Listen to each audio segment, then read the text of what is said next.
Chapter 260. Duque heaved a sigh of relief when Antonidas agreed to fight.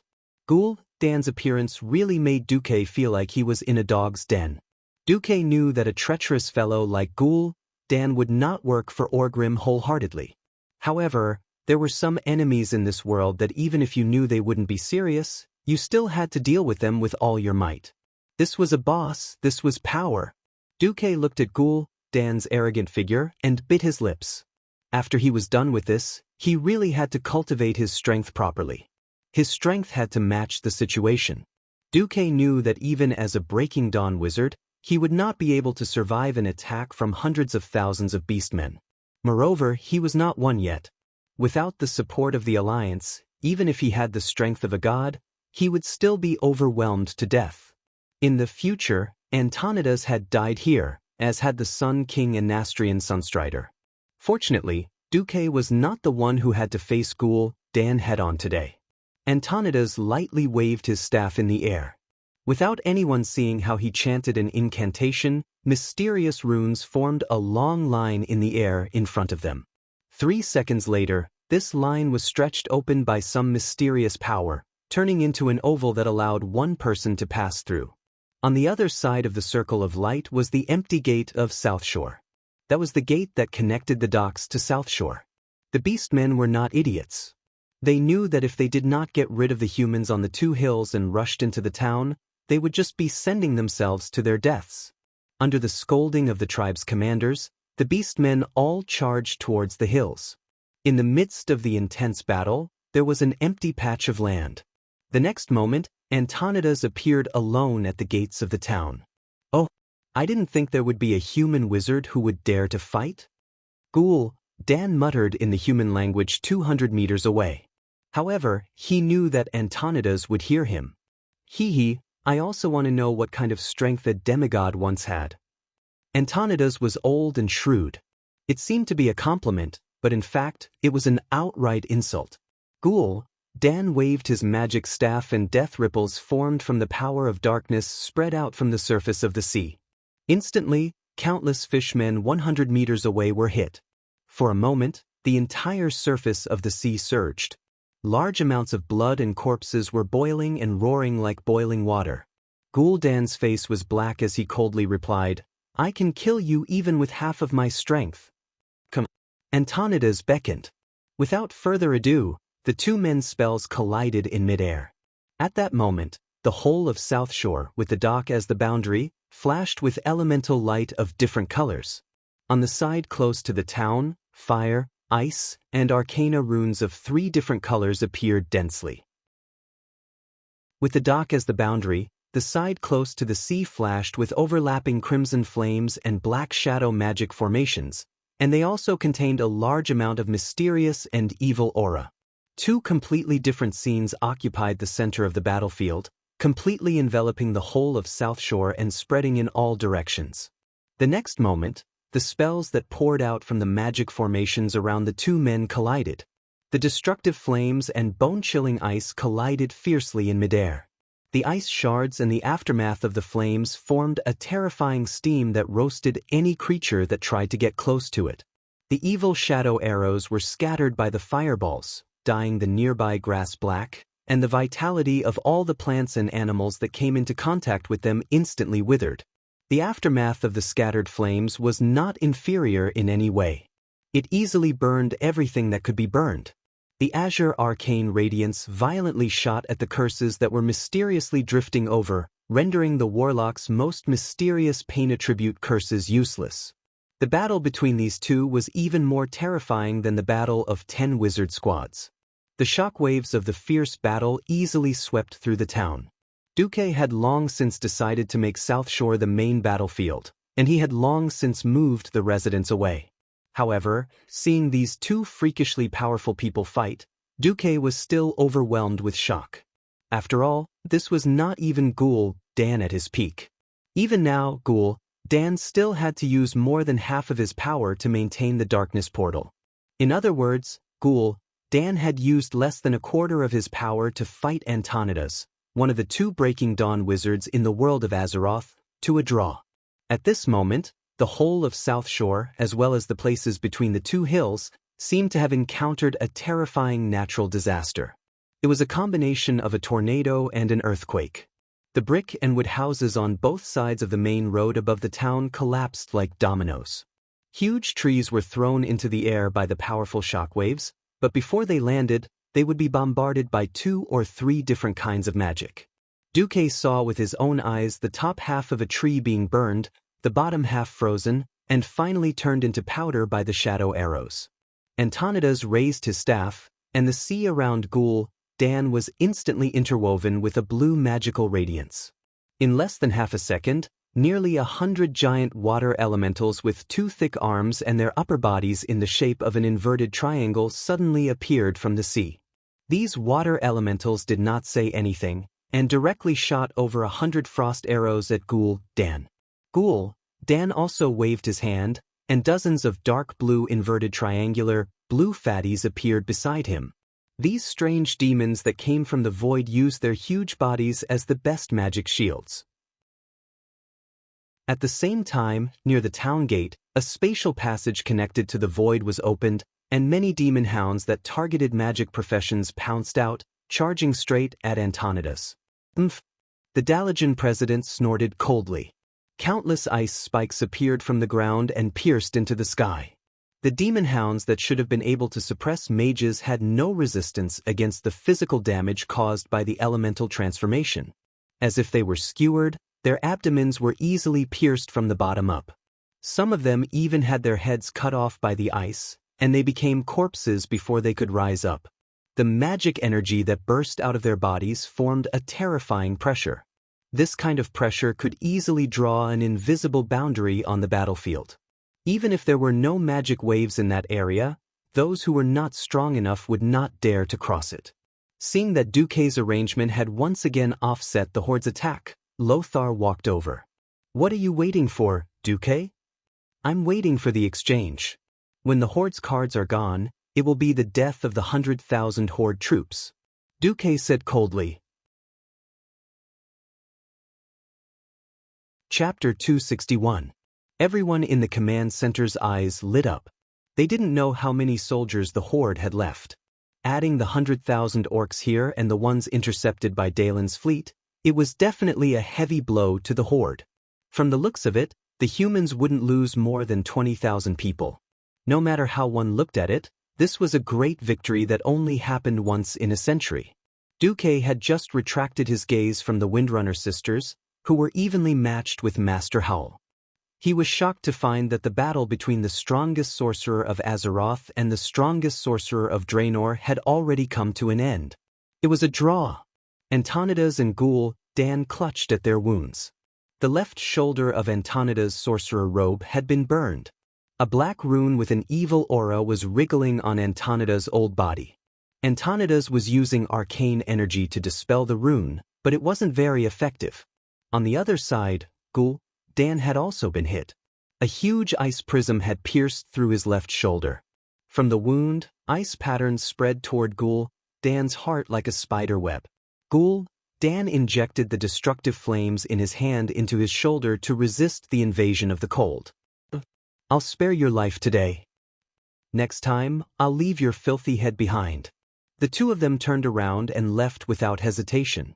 Antonidas reluctantly teleported back to the command center. Ghoul Dan waved his hand and turned into a cloud of black fog, disappearing from the sea. "Master, how are you?" "Uther, come and help."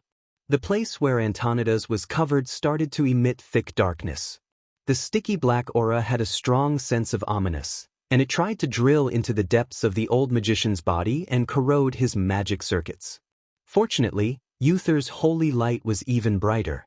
Even though sweat was dripping from his forehead, Uther spent about 5 minutes to completely dispel the darkness. "Thank you.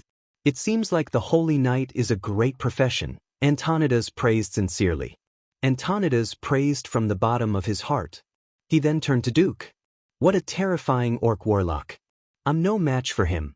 If I go all out, I'll definitely be the one to die. At most, I'll only be able to injure him moderately. I don't know why he's pretending to be heavily injured. All I can say is that he'll need at most a week to recover, but I might not be able to fight for the Alliance by then. Don't worry. He won't come again. Duque said with absolute certainty. Are you sure? Duque turned to look at Crassus in the Dalajan crowd. Please send Mr. President back to the Dalajan first, and then ask Archbishop Fao to go to the Dalajan and check Mr. President thoroughly. It would have been best to send Antonidas to Lordaeron. Due to political reasons, Antonidas would rather stay in his old nest to recuperate. Crassus quickly opened a portal, connected it to the Dalajan, and sent Antonidas away. Not long after, Crassus opened a portal and hurried back. The orcs were not stupid. After their several charges were repelled, no matter how stupid they were, they realized that with so many people crowded on the coast, sooner or later they would be wiped out. They gave up the blind attack and seemed to be waiting for something. Duque's pupils suddenly shrank to the size of a needle's eye. It's here. It's finally here. Duque stood up and slammed his hand on the table. Pass the order. All cavalry regiments are ready to launch a countercharge against the enemy along the established route. All reserves are to enter combat positions, with the spear team and the javelin team as the main force. It was finally their turn. In the command center, a group of tough generals had been waiting impatiently. If it weren't for Duque's magnificent command, suppressing the tribes time and time again, maybe some kings would have protested. Now with Duque's order, more than half of the people in the command center left. As he walked down the hill, Uther was a little puzzled. General Lothar, are we going to counterattack from the ruins of South Shore to the coast? I'm still wondering about this order. Are there any cavalry on the tribe's side? I don't think there's anything in the tribe that can stop your cavalry regiment and my silver hand. General Haas, the commander of Alterac, was also puzzled. It's even more strange on my side.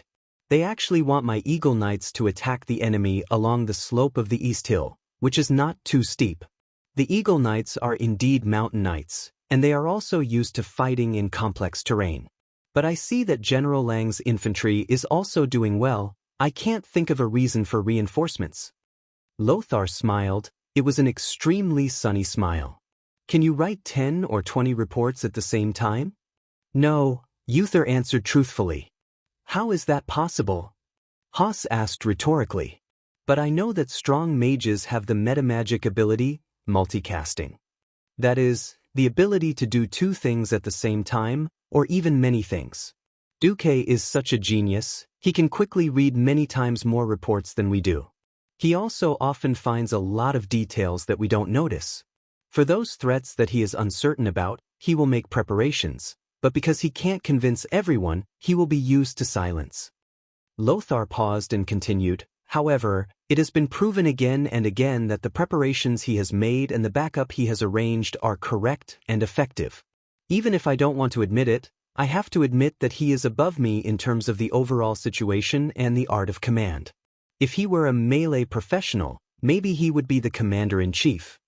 What Lothar said was another fact of this era. People who regarded chivalry as the supreme tended to admire melee heroes more than the mysterious and unpredictable spellcasters. More people subconsciously believed that only those who fought head-on were real men.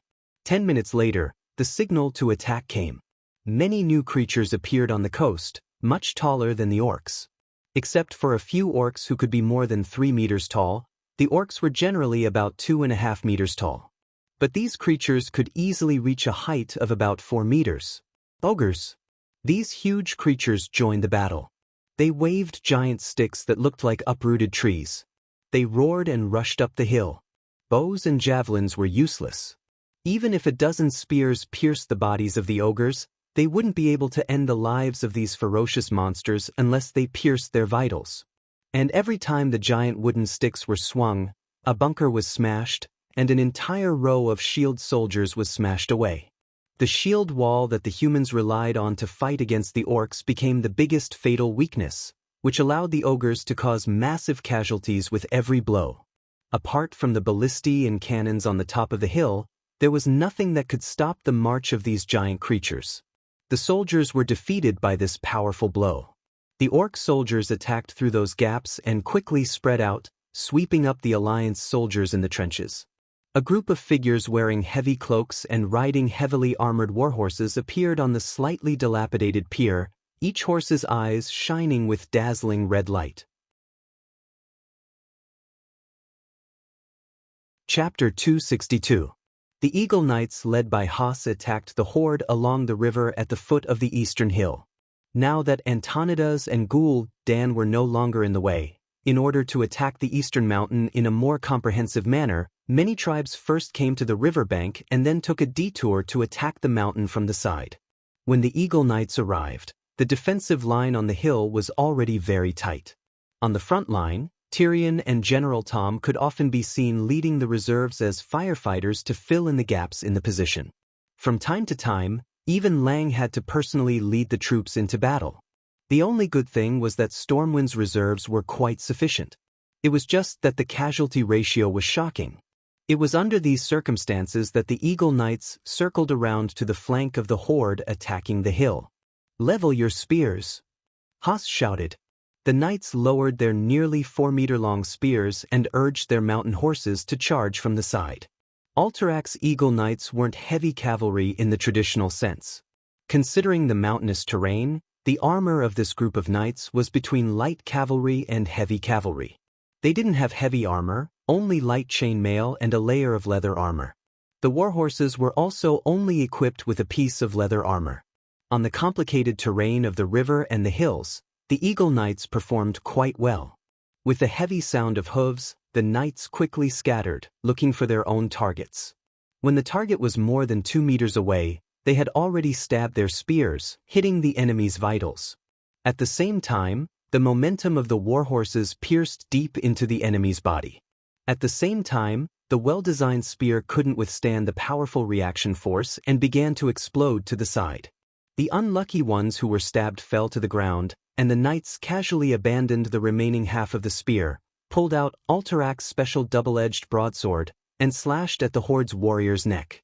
The quick charge cut off the horde's fierce attack. But Haas didn't stop. He took his men around the beach and quickly retreated from the river.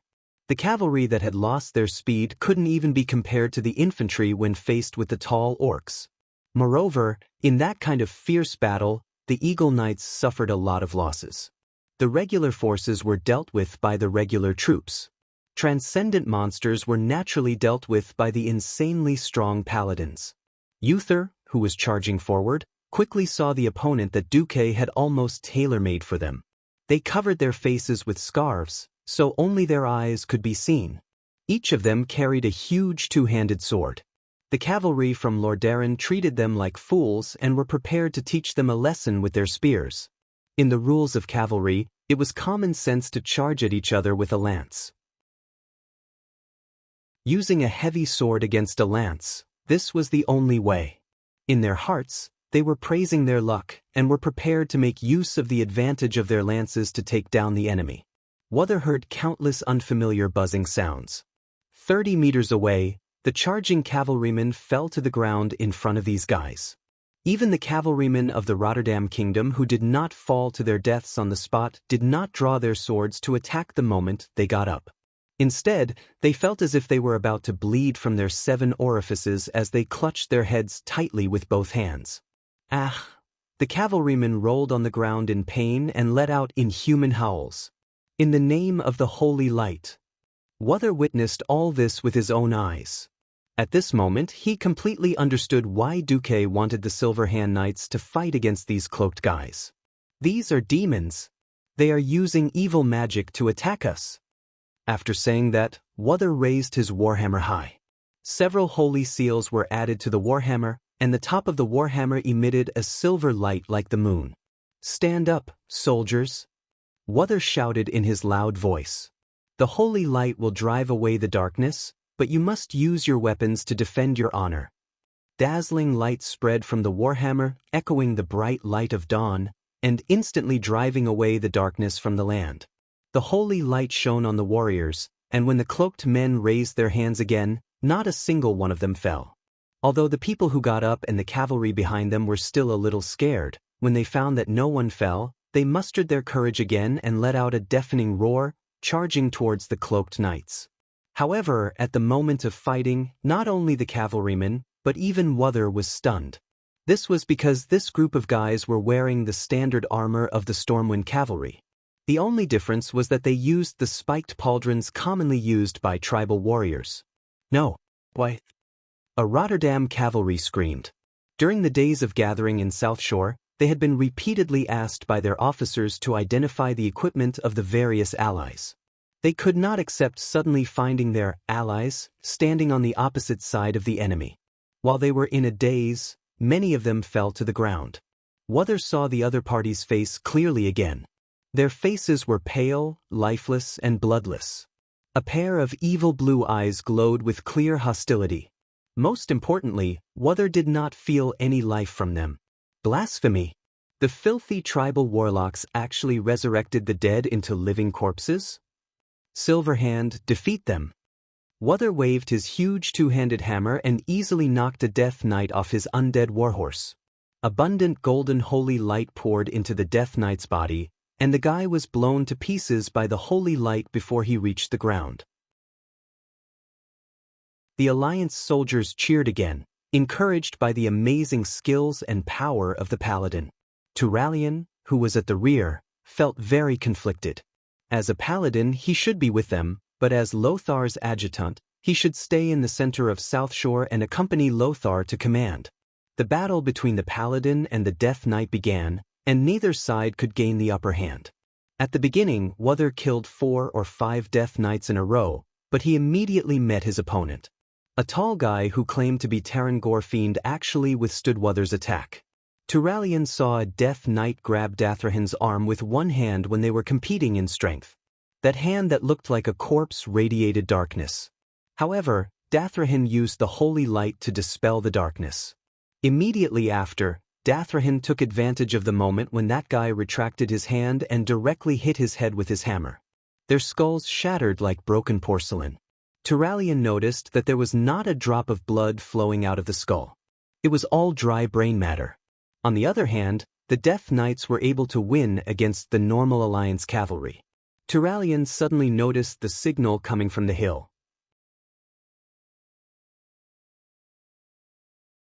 Chapter 263. The Death Knights and Ogres were indeed 2 big cards. If they were ambushed by these 2 troops, the Alliance would definitely suffer heavy casualties. As a transmigrator, Duque remembered at least 70% to 80% of history.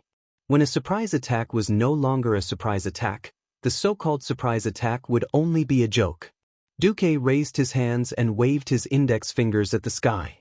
Windsor immediately understood. Send my order, the Dalajan mages get ready. Your Excellency Kel, Thuzad? Your Excellency Krasis? No problem. We've been ready for a long time. Both of them replied affirmatively through the magic communication. Below, the 2 cavalries fighting fiercely on the ruins of South Shore were already fighting for real. Send my order to retreat.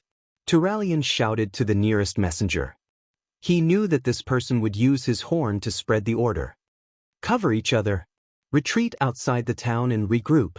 The soldier nodded and raised his horn. He blew it twice, then another long horn. After hearing this, the squad leader began to shout orders to his own team to gather their soldiers. In fact, it was not easy, especially in a chaotic situation where both sides were entangled. Fortunately, the Rotterdam cavalry had made arrangements early in the morning, and their tactical execution was quite good. They took out chain-flying hammers that looked like hinges used for cannons. These little things with 2 round metal balls connected by chains in the middle was a simplified version of a tripwire. They were thrown directly at the leg of the Death Knight's horse. Under the effect of inertia, the small ball would naturally spin around the horse's leg. Regardless of whether it was a dead horse or a flaming horse, its speed would still be reduced. Most of the cavalries got rid of their opponents. The Hand of Silver was in charge of the rear position. The Death Knights who did not receive new orders chose to pursue. Just as the Alliance cavalry pulled away from the Death Knights, bright lights flashed on both sides of the hills. The Dalajan mages. Even when the main battlefield was at its most critical, Duque did not send out these killing weapons like the Pharaoh. Even when the Ogre mages appeared on the battlefield and beat up the mages of the Storm King family and the Rotterdam Kingdom on the 2 hills, Duque did not use them at all. Good steel should be used on the blade's edge. In Duque's opinion, a battle of attrition between a mage and a warlock was too boring. If he wanted to use it, he would use it to eliminate the enemy's elites. This was only the second battle at the Dark Portal. Before the Doomsday Army came out, the Death Knights of the Horde were very valuable. Although the bodies of these Death Knights belonged to Stormwind City, their souls were those of Dan's warlocks who were killed by Orgrim. Only these warlocks could allow newborn Death Knights to easily grasp dark magic. It doesn't matter if these warlocks are high-ranked warlocks or apprentice warlocks. In any case, one dead is one less. As long as they die here, paladins can purify their souls. Even Dan can't resurrect them as Death Knights. The name of the battle this time was Beastman's Blood. With the amplification of the battle magic formation, the power and range of each mage's magic were greatly increased. The money spent on this magic formation alone was enough to equip an infantry regiment of 5,000 people. It was all worth it. The huge fireball that blotted out the sky and covered the earth poured down from the hills on both sides, leaving long trails of flames behind. That spectacular scene made countless people raise their eyebrows. Even the retreating Rotterdam cavalry and paladins of the Silver Hand couldn't help but be tongue-tied. It was too magnificent. The fireballs that poured down from both sides were like two huge waterfalls of fire, easily crossing the distance of hundreds of meters and blasting towards the Death Knights. The fireballs fell on the ruins of South Shore like a torrential rain, causing an effect that exceeded everyone's imagination. South Shore, which had become incomparably dilapidated after the battle between Antonidas and Dan, was now injected with the elemental life force called flames and came to life. Everything surged with flames, and everything they touched was violently dyed in the color of flames, forming a scene that seemed like the end of the world. At first, the Death Knights who had lost their senses were still chasing the Alliance cavalry on their undead warhorses, but soon they were drowned by the explosion. The terrifying explosion plowed through the ruins of South Shore again. After a round of attacks, there was nothing left to continue standing in the flames. Ha! Perish, dirty bones. Really go to hell, don't stand up again. The Rotterdam cavalry vented their frustrations from being suppressed just now. Even with the blessing of Uther's holy light, they could not fight like real paladins after all. That had nothing to do with combat skills, and was purely suppressed by the evil power of the enemy. Now they vented to their heart's content. Boo, boo, boo. The horn sounded. It was a signal for all the cavalrymen to retreat. We're still retreating? Turayan frowned. Noxus laughed. Ha! Duque is really greedy, but I like it. Ha! On the other side, Duque contacted Gina Goldsword directly through magic communication. Miss Goldsword, how's General Lin? Duque asked urgently. Coming. Almost in response to Dalen's confident answer, the sails of Curtula's fleet appeared in everyone's field of vision. The orcs were alarmed. Almost every orc commander realized that they were in big trouble. That's right, the coastline of South Shore was the widest and the most suitable for a landing battle. The problem was that if they could not attack, the hundreds of thousands of orcs would all be squeezed on the narrow and long coastline. They would be the best targets for the fleet's cannons. On the flagship, seeing so many tribes squeezed on the coast, General Lin was ecstatic. Open all the cannons and use the grape shot. I want these green-skinned creatures to go to hell. It was early in the morning and the wind was right. It was perfect for Curtula's fleet, which used sails. The sail, which was originally just a tiny, rapidly expanded in everyone's field of vision. There was a sudden burst of cheers that could turn the entire world upside down. Hooray! Blast those bastard green-skinned creatures to death. Don't even think about charging over. Just stay down there and take the cannons. The orcs launched a desperate charge, trying to break through the defense line of the hill. Even the ogre mages were charging, but the Dalajan mages suppressed the ogre mages very well.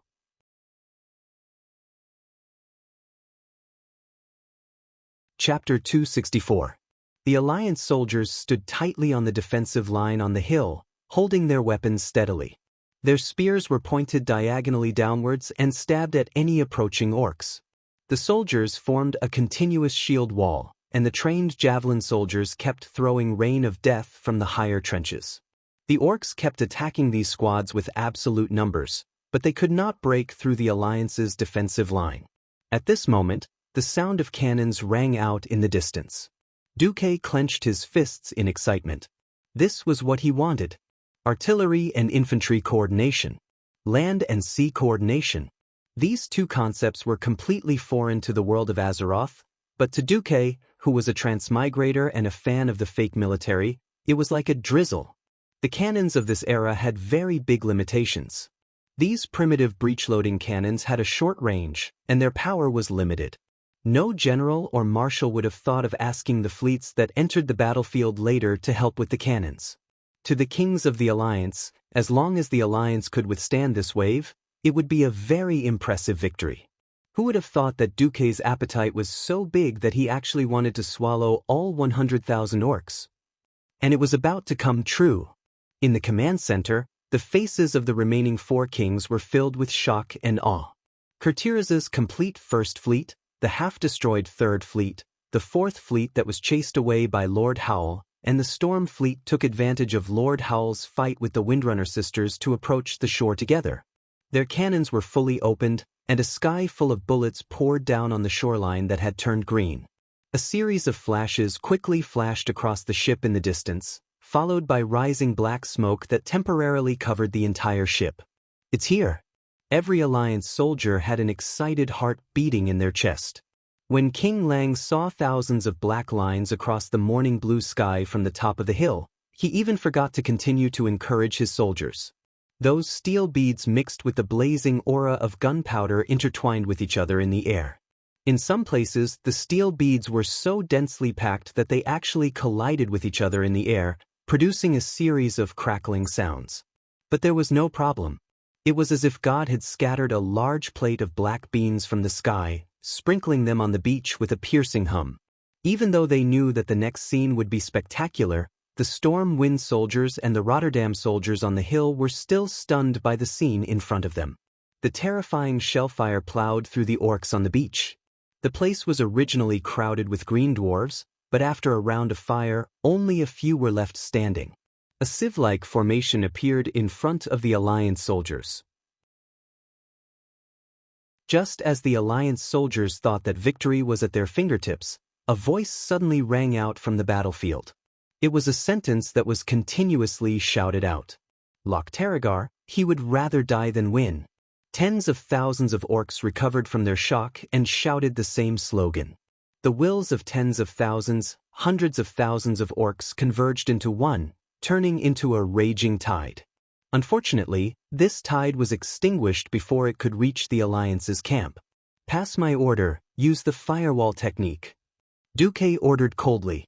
Dalaran's mages immediately released a high wall of flames on the hillside of the 2 Alliance mountains. Wall of Fire was not a spell with a good price-performance ratio.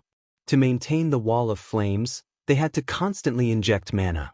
4 low-level mages, maintaining it for a few minutes would deplete all their mana. In most battles, this spell was not very practical. However, at this crucial moment, the appearance of the firewall technique extinguished the last thoughts of the Horde. The orc warriors were not paladins who could temporarily rely on the holy light to become invincible. How much combat power could they have if they risked their lives to charge through the firewall? This attack directly smashed the morale of the Horde. Finally, the Horde's retreat horn sounded. Retreat? How could it be so easy to retreat after landing on the beach? Duque did not know who the commander of the Horde was this time, but he was sure that Orgrim was not here. However, it was not easy for the Horde to retreat. Their only path of survival was in the direction of the East Beach, because they knew that the Alliance's tight defense line was still there if they retreated to the west coast. Moreover, the sea facing the west coast was deep water. As long as Kurtiraz's fleet was there, they would not be able to board the transport ship back alive. The east side was different. Even though the entire coast from South Shore to Tangarok in the southeast were guarded by Stormwind soldiers, the sea facing the east coast was shallow water with a depth of less than 3 meters. The Alliance's ships could not enter, and this was the Horde's only hope. In fact, the Horde was retreating in that direction, and the transport ship was also moving in that direction, ready to receive the Horde's warriors. However, it was not that easy. Mager, have your mare people go to the sea facing the east beach to snipe the orcs. Yes, master. Without waiting for Duque's order, Lothar personally led the cavalry to chase after the orcs when they retreated. This was a rare opportunity to beat the orcs when they were down. Other than Lang, who did not dare to advance too recklessly, who continued to defend his own hill and continued to attack the Horde passing by, the bombardment had already extended to the east beach. On the hill to the west, Mograine and Abendis had already led their troops down like ferocious tigers, chasing after the Horde's tail. On the entire battlefield, the battle was nearing its end. Looking down from the sky, the silver torrent representing the Alliance was in a semi-encirclement, chasing after the remaining green parts along the coastline. The Horde had sent out many troops to cover the rear, but none of them could hold on for long. They were quickly torn apart by the fierce bombardment of the Alliance's long-range weapons and the fierce impact of the Alliance's army. They were quickly swallowed up by the human torrent. In the Alliance's command, thunderous cheers were heard. This was the first victory since the establishment of the Alliance, and it was also a rather great victory. Congratulations, Deputy Chief Marcus. The most excited king of Stormguard, Tolbane, was the first to shake hands with Duque. The Alliance's victory would undoubtedly greatly reduce the pressure on Riptide Fortress. No matter how good the defense of Sodder Bridge was, being besieged every day was not a long-term solution. Thank you. Duque smiled. The second to come up was King Terinas. Sure enough, it's the world of the young now. Kalia misses you very much. Come to Lordaeron more often when you have time. The king of Lordaeron's words were clear. Duque forced a smile and nodded. Yes, I will definitely go when I have time. Yes, I am very busy. The third was King Xion. Now it's good, at least we taught those green-skinned creatures a lesson. I don't have to worry about waking up with a bunch of green-skinned creatures on the kingdom's beach. There are still many orcs. We need to continue working hard. The last was King Eden. This Alterac king had always given Duque the impression of being gloomy, cunning, and astute. Just as Eden was about to say something, a sudden change occurred. A sharp longsword pierced through Duque's chest.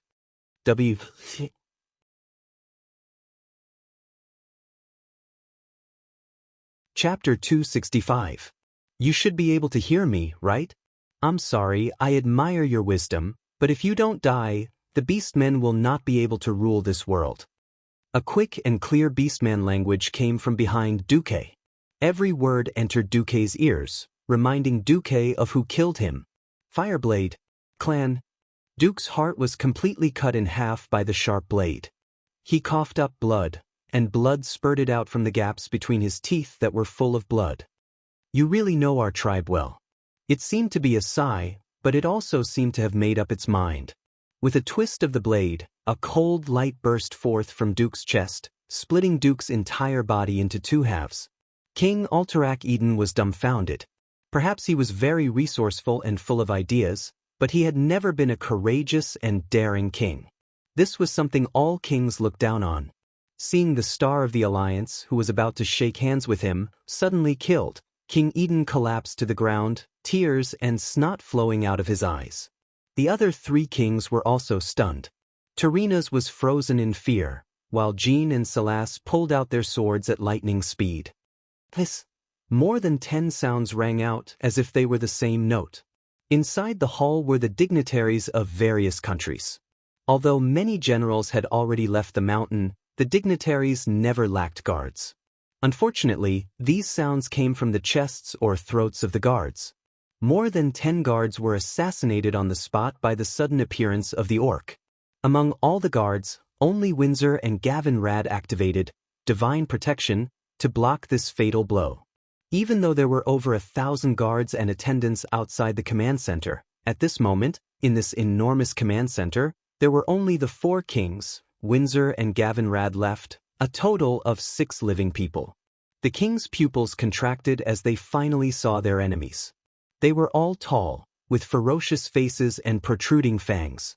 They carried large flags with domineering words on their backs, and held 3-foot-long burning blades in their hands. They were all sword saints of the Fireblade clan. They had crossed the entire battlefield in an unimaginable way and arrived at the headquarters of the Alliance, which was overlooking the ocean. There, they had planned a decapitation strategy. I was too careless. He was too careless. The impending victory had paralyzed everyone. The soldiers could not wait to participate in the pursuit and taste the first great victory of the human alliance against the orc tribe. No one had expected the other party to be so sinister. This was worse than the last time Ryan was ambushed. If more than half of the kings of the alliance fell here, the country that lost the king would inevitably fall into chaos, and the alliance would inevitably collapse. No matter what great victory Lothar achieved on the front line, it would not help. To the tribe, these sword saints of the Fireblade clan were so close to becoming heroes. Just a little bit more.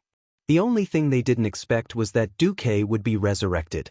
The surrounding air instantly dropped to the freezing point, and a tornado-like blizzard appeared in the blink of an eye. The sword saints had long since realized that something was wrong, but the snowflakes in front of them were so large that they could not even see their own fingers. It had to be said that the leading sword saint was definitely a top-notch expert. He did not hesitate for even half a second and immediately pulled out Blade Storm. The sword saints of the Fireblade clan would definitely know how to deal with this move, but it was a different matter for humans. In such a narrow space, there was no space to dodge at all, and it was not just one Blade Storm, but more than 10. All the sword saints used their ultimate moves at the same time as if they had a tacit understanding. Even if these sword saints were not as powerful as the leading sword saint, the blade storm that was blasted out was not to be underestimated. Looking at the sword light that filled their vision, even though they knew that there was a mage protecting them, all the kings were scared out of their wits. Scram! A loud roar sounded like thunder from the sky, causing everyone's eardrums to ring. The next moment, the entire ground of the command center exploded with dozens of huge ice prisms. The kings suddenly felt as if they were in the middle of a snow-colored forest. They immediately came back to their senses, and they had a question in their minds. Where were those damn sword saints of the orcs? The stone ceiling was pierced through by a large pile of ice prisms. The sword saints were also sent flying. Spin! Aren't you all very good at spinning? I'll let you guys spin around as much as you want. On the ground, Duke's figure appeared from the dissipating white fog, pointing at the sky and cursing. Yes, using one's high-speed spinning to create countless sword auras that were as sharp as blades was indeed very awesome. Don't forget, the blade storm of the sword saints came from spinning, and spinning required a fulcrum to stand on. What Duque did was to send all these fulcrum flying into the air. The sword saints were so depressed that they wanted to vomit blood. What happened to the promise of eating the king's heads together tonight? What happened to the promise of using their ultimate moves to destroy the heavens, the earth, and the air? The legendary ultimate move that would definitely cause a bloodbath had all become a fool's one-man show. It was not that they did not want to stop, but this kind of terrifying ultimate move that erupted all of their energy in an instant was not something that could be stopped easily. They also wanted to move away from the ice prisms under their feet and then slash at Duque. But the ice prisms under their feet continued to thicken and extend, not letting them fall. As a result, under the gaze of thousands of Alliance soldiers, the roof of the Alliance's headquarters was lifted off, and then more than a dozen small tornadoes of sword blades spun continuously in the air. It was not known whether this scene was terrifying or funny. This situation directly alarmed many soldiers who were chasing at the front lines. Not good. Every general's face was pale. Stop. Everyone return. Turayan shouted nervously. Wait. Noxus stopped Turayan's recklessness. What can we do if we go back now? Duque should be fine. If he's here. Almost at the same time, the mages responsible for communications around every general received a message from Duque. All the important personnel are fine. The headquarters is under attack. Krasus. Kel. Fazad is back. Duque was very calm and very clear-headed. If he called for the cavalry to return now, they would definitely not make it in time. But the two pharaohs were another matter. A series of flash lights lit up on both sides of the mountain. There was no time to lock onto the coordinates of the teleportation, so the two famous pharaohs of the future used the fastest and most violent method, using flash continuously to hurry on their way. Low-ranked mages had to rest and adjust their magic circuits after each use of flash, but there were no such restrictions for Radiant Moon mages. While others could travel 20 yards with a blink, these two fellows could travel 200 yards with a single blink. Moreover, they didn't even need to pause. They were practically burning with anxiety. Originally, Duque had planned to hold out until the two of them returned, but Duque suddenly found an opportunity.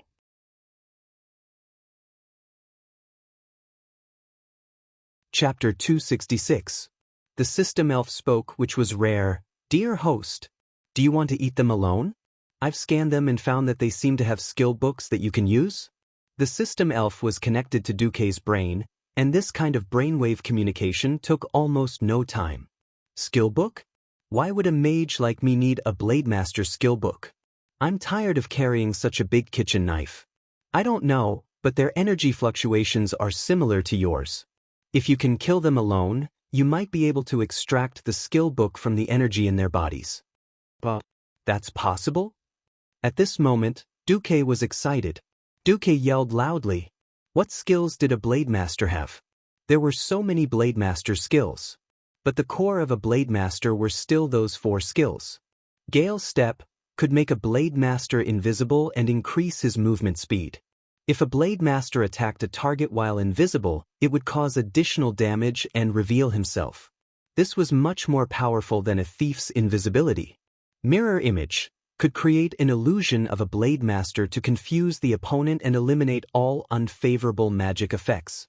Critical Strike could increase the probability of a blade master dealing more damage when attacking. Needless to say, Blade Storm, the rapidly rotating blades could easily injure all enemy ground troops in the vicinity, and also made the sword Saint immune to magic. Any one of these 4 skills could bring great help to Duque. For a moment, great ambitions surged into Duque's heart. Fight tycoons. Distribute land. No, it should be fight the boss. Rob his mother. At this moment, Duque's mind was unprecedentedly focused, completely from the greed in his heart, from the desire for power, and from the anger of being killed. It was a very magical and very strange slight distortion of the mind. He didn't even notice that a few things flashed in the system notification. Detected, greed, in the 7 major sins, activated. You have developed a strong greed for something? Due to your human nature exploding state. Greed changed from a negative soul state to a positive soul state. Transforming in progress. You have obtained temporary special abilities, plunder, and luck. Plunder, you can obtain more spoils of war from the enemies you kill. Note, this can be beyond the concept of physics.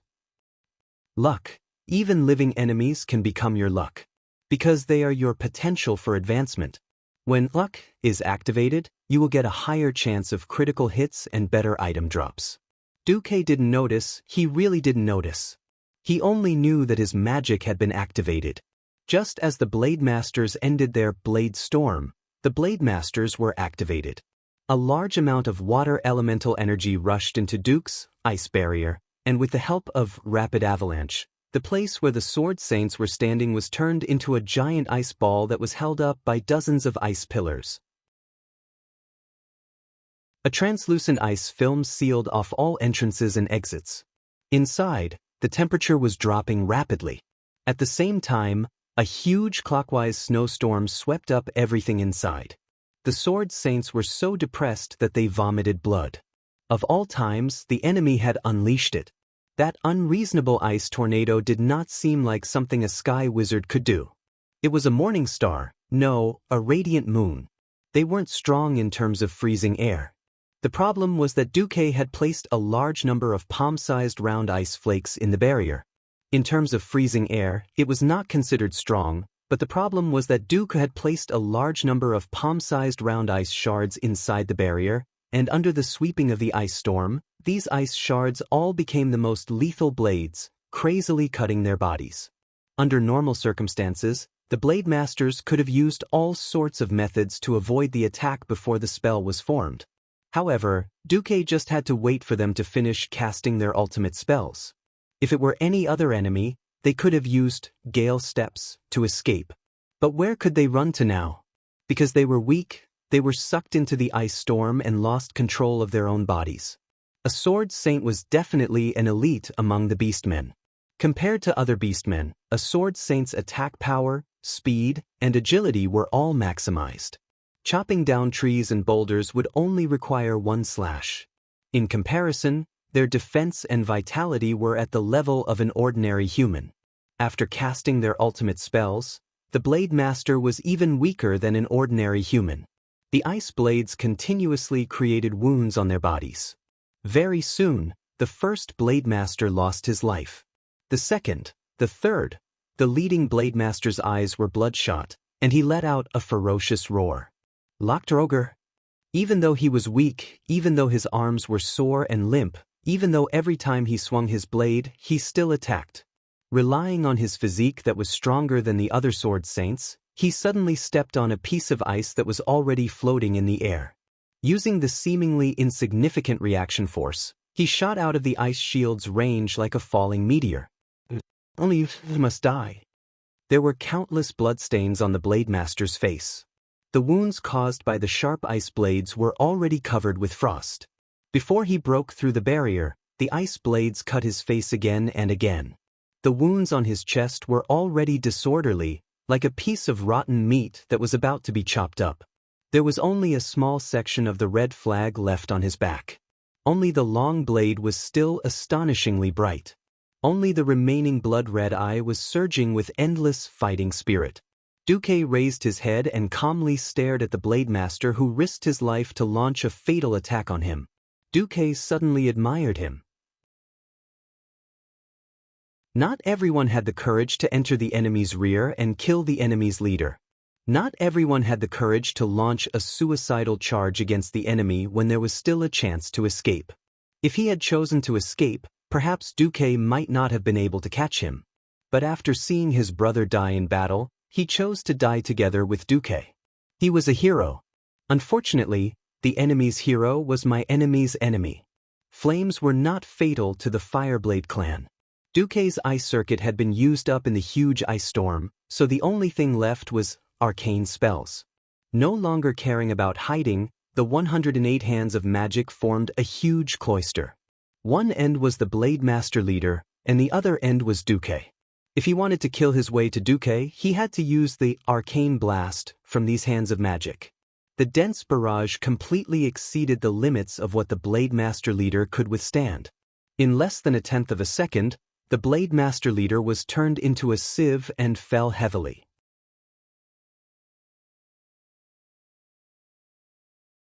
Chapter 267.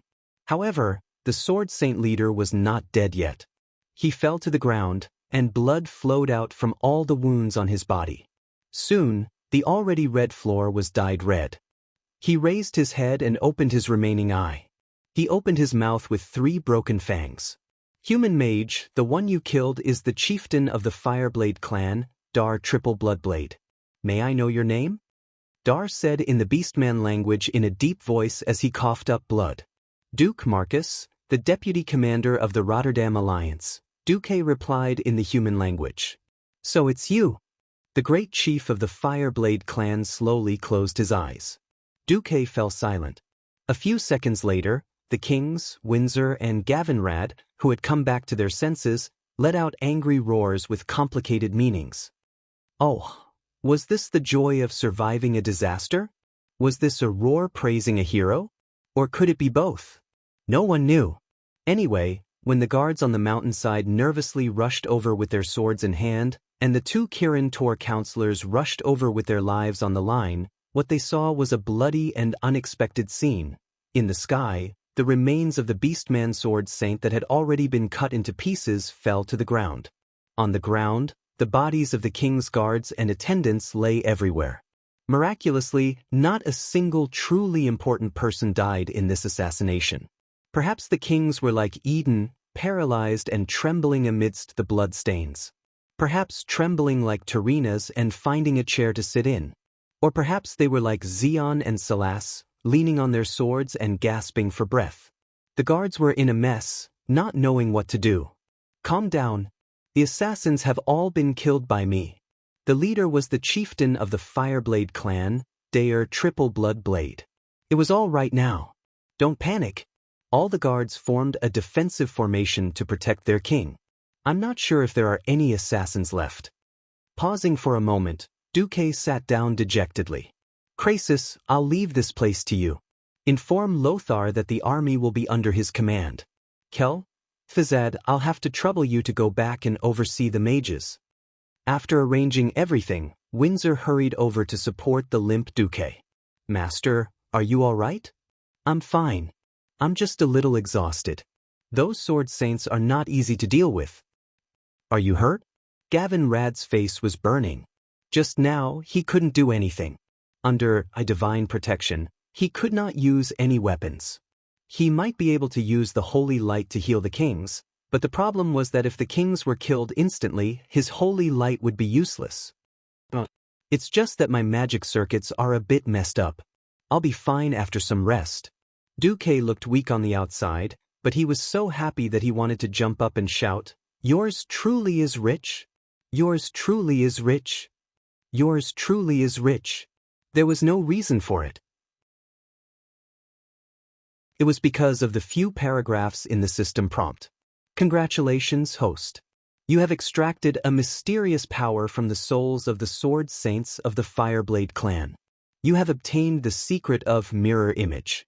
You can now use the advanced version of mirror image, true mirror image. Your temporary special abilities, plunder, and luck, have come into play. You have extracted the true essence of Blade Storm from the soul of Dar Triple Blood Blade. Your Ice Shield and Rapid Avalanche have combined into a new combination skill, Blade Storm. Blade Storm. This is the magical version of the Blade Storm. You can condense the cold aura into countless sharp and frightening blades, slowing down and cutting all enemies within the range of the storm into pieces. The power will increase as your ice circuit is strengthened. However, this is a very extreme magic. As a price, your fully activated ice circuit will be overloaded for a short period of time. You will not be able to use any ice magic for the next 3 days. What is this? This is clearly a killer weapon.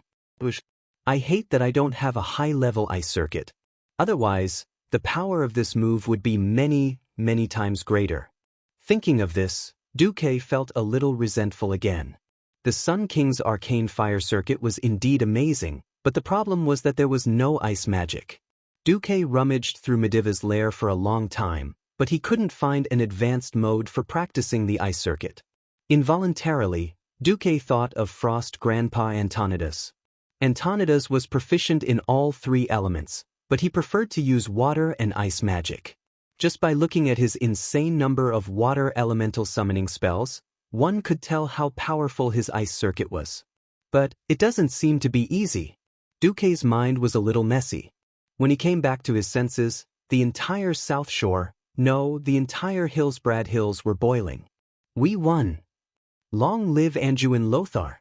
Long live Duke Marcus. The huge sound waves formed wave after wave of angry waves, wantonly attacking everyone's eardrums. From the northernmost refugee camp, to the gathering place of the reserve troops, to the vicinity of the headquarters, to the 2 hills that had just experienced a bloody battle, to the beach, and even to the battleship that was on the sea, everyone raised their fists or weapons high in the air. Long spears were like a forest, and swords were like the sea. Thousands of wills converged into one sentence, "Long live the Alliance." Whose tears were flying? Who was venting their sorrow? The orcs, who had thought that they were invincible, were finally beaten into the hell of losers under the united efforts of the 7 major human kingdoms. Their corpses were thousands of miles away. Those ugly and ferocious faces were stiff because they had lost their lives. Those huge and frightening bodies covered the entire ground of South Shore, the entire beach and half of the sea. The terrifying legend of the orc's invincibility was shattered today, right here and now. Long live! The cheers of thousands of soldiers and civilians were like a tsunami, soaring into the sky. Long live! The loud cheers seemed to have brought the entire human world back to the past. Under the banner of Thoradin the Great, everyone was united, and they were invincible. The 4 human kings walked over, and this time, they did not shake hands, but hugged. If not for Duque, they would have all died under the blades of the Fireblade clan, and their noble lives would have become the new legend of the Fireblade clan. Unfortunately, it was because there was no if that the alliance could continue. Old Terenas patted Duque's back and whispered, "I owe you one. If Stormwind is unable to restore your kingdom, come to me. I can lend you 100,000 soldiers. Wherever you conquer, that will be your territory. Thank you, Your Majesty Menethil. If that day really comes, I will ask you for this favor."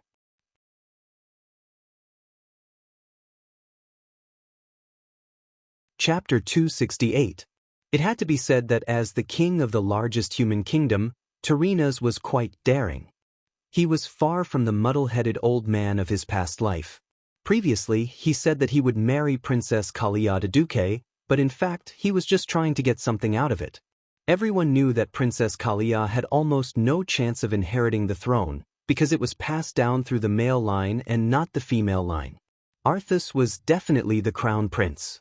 The surrounding kingdoms of Lordaeron were all wary of Lordaeron swallowing them, so there was not much chance for their own crown prince to marry Kalia. Kalia's marriage depended on who could bring the most benefits to Lordaeron. Before this, Terenas and the other nobles of Lordaeron valued Karazhan, which was in Duque's hands. Unfortunately, Duque refused to take the bait, and instead looked like he was obsessed with Aurelia. Now, Terenas decided not to mention Kalia anymore. He directly threw out a more important condition. To be honest, if not for the fact that he knew that Lordaeron was likely to die, Duque might have really agreed. Now, it was better to take care of the tribe. If he did not defeat the orcs, all the land and status would be fake. The other 3 kings were naturally not as rich as Terenas. Of course, Duque had saved their lives, so they naturally knew how to behave. They all said that they would send gifts once they returned to the kingdom. That's more like it. Otherwise, I swear on my pettiness that if anyone dares to not return the favor, I will immediately make life difficult for your army as the Alliance's deputy commander. Then you can go cry. Duque laughed in his heart. King Salas Trollbane asked the question that everyone wanted to know. Deputy Commander, can I call you Duque? Of course, Uncle Salas. Duque smiled. Didn't you just killed? Duque took the initiative to speak. If it was just now, he might not be able to explain how he came back from the dead, and why there was a graveyard next to the command center, and it would only take him a moment to run to the corpse. But now, his mind moved, and the arcane circuit changed. In an instant, 3 identical Duques appeared in front of the 4 kings. It was not as simple as looking exactly the same. They were surprised to find that the 3 Duques were doing different things. One was pointing at the map, one was whistling, and one was taking a sip of the hot black tea that the waiter served. Reginald, give me your sword. Windsor had a general idea of what the dukes were up to. He drew his sword and handed it to the duke who had spoken. In the next second, that duque slashed the other 2 duques with his sword. Not only was blood splattered all over the ground, but there was also a shrill scream. King Eden was so frightened that he became paralyzed again. Then, with a blur, the 2 duques turned into streams of light and disappeared. Duque chuckled. Sorry for scaring everyone. This is the advanced version of the magician's mirror image. I call it true mirror image. I see. Everyone applauded Duque's high level of magic. And so, just like that, Duque managed to fool them. There was no need for Duque to clean up the battlefield. As the commander-in-chief of the entire battle, Duque had done a lot. When he returned to his house to rest, every soldier and general along the way, regardless of nationality, respected Duque. To be honest, Duque had put in a lot of effort to trick the tribe. Now, Duque just wanted to go back to his house and have a good sleep. At this time, Duque suddenly noticed that in the status bar for Aurelia, there was the word, lightly injured. Demon Queen Aurelia is injured? Duque's heart ached for no reason. Even if Aurelia and Queen Sylvanas couldn't take down Lord Howl, they shouldn't be too far off. Maybe it was because of the terrain. Duque blamed himself a little. Realizing that Duque had changed his direction, Gavin Rad was stunned. "Sir, where are you going?" "I'm going to the elves' encampment." When Duke arrived at the place, he saw the elves lying on the ground in a disorderly manner. The elven archers were all tired after the continuous battle. In less than 2 seconds, the elusive Sylvanas appeared. She tilted her head, blinked, and suddenly sighed. "Sorry, I was careless this time. But next time, I'll definitely return the favor, sister." After saying that, he disappeared on his own. Queen Sylvanas is indeed a little capricious. Duque sighed inwardly. When Duque walked further inside, he ran into Archbishop Benedict of Stormwind City. "Your Grace," Benedict smiled kindly. "It's no big deal, but that kind of strain is not the domain of the Holy Light. Perhaps Ms. Windrunner needs to rest for a while." The Archbishop left, and then Gavin Rad whistled. "Sir, I understand. I'll wait here." Deep down, Gavin Rad was still a young man of noble birth. Perhaps because of this, his faith wasn't pious enough. As a holy knight, he was always overshadowed by the 4 powerful people chosen by Fao. Duque didn't argue. After all, it was true that he liked Aurelia. Taking a deep breath, Duque walked to the deepest part of the forest. He thought that Aurelia would build a treehouse or something, but all Duque saw was a fishnet-shaped hammock. Aurelia was lying on it, her right hand covering her eyes as she swayed. "Sorry, little Duque. I made a fool of myself. I thought I could take care of the opponent cleanly. In the end, the 2 of us together could only hold him back. You sisters did a good job. He's Grom Hellscream.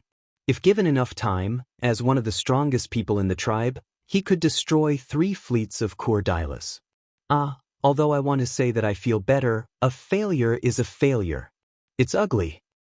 "You're hurt," Duque said lightly. "I'm fine." "Then why don't you jump on the ground with your legs?" Duque teased. "Little guy, are you looking for a beating?" Aurelia was a little angry. "There's no outsider here. You don't have to hide your injury." "When did you become one of us?" Aurelia's face suddenly turned red. "Just because you went to jail for me?" Duque ignored her and went up to Aurelia and reached for her leg. "Wait, what are you doing?" She pulled out her longbow at lightning speed and blocked in front of Duque's hand. "I know a lot about muscle and bone bruises. If you let me handle it, I can let you recover in a week. Or do you want to limp for 3 months? Aurelia thought about it. She wanted to be a cripple for 3 months? Damn it, she was a windrunner. He might as well just kill her and be done with it. Aurelia finally nodded. But don't lie to me.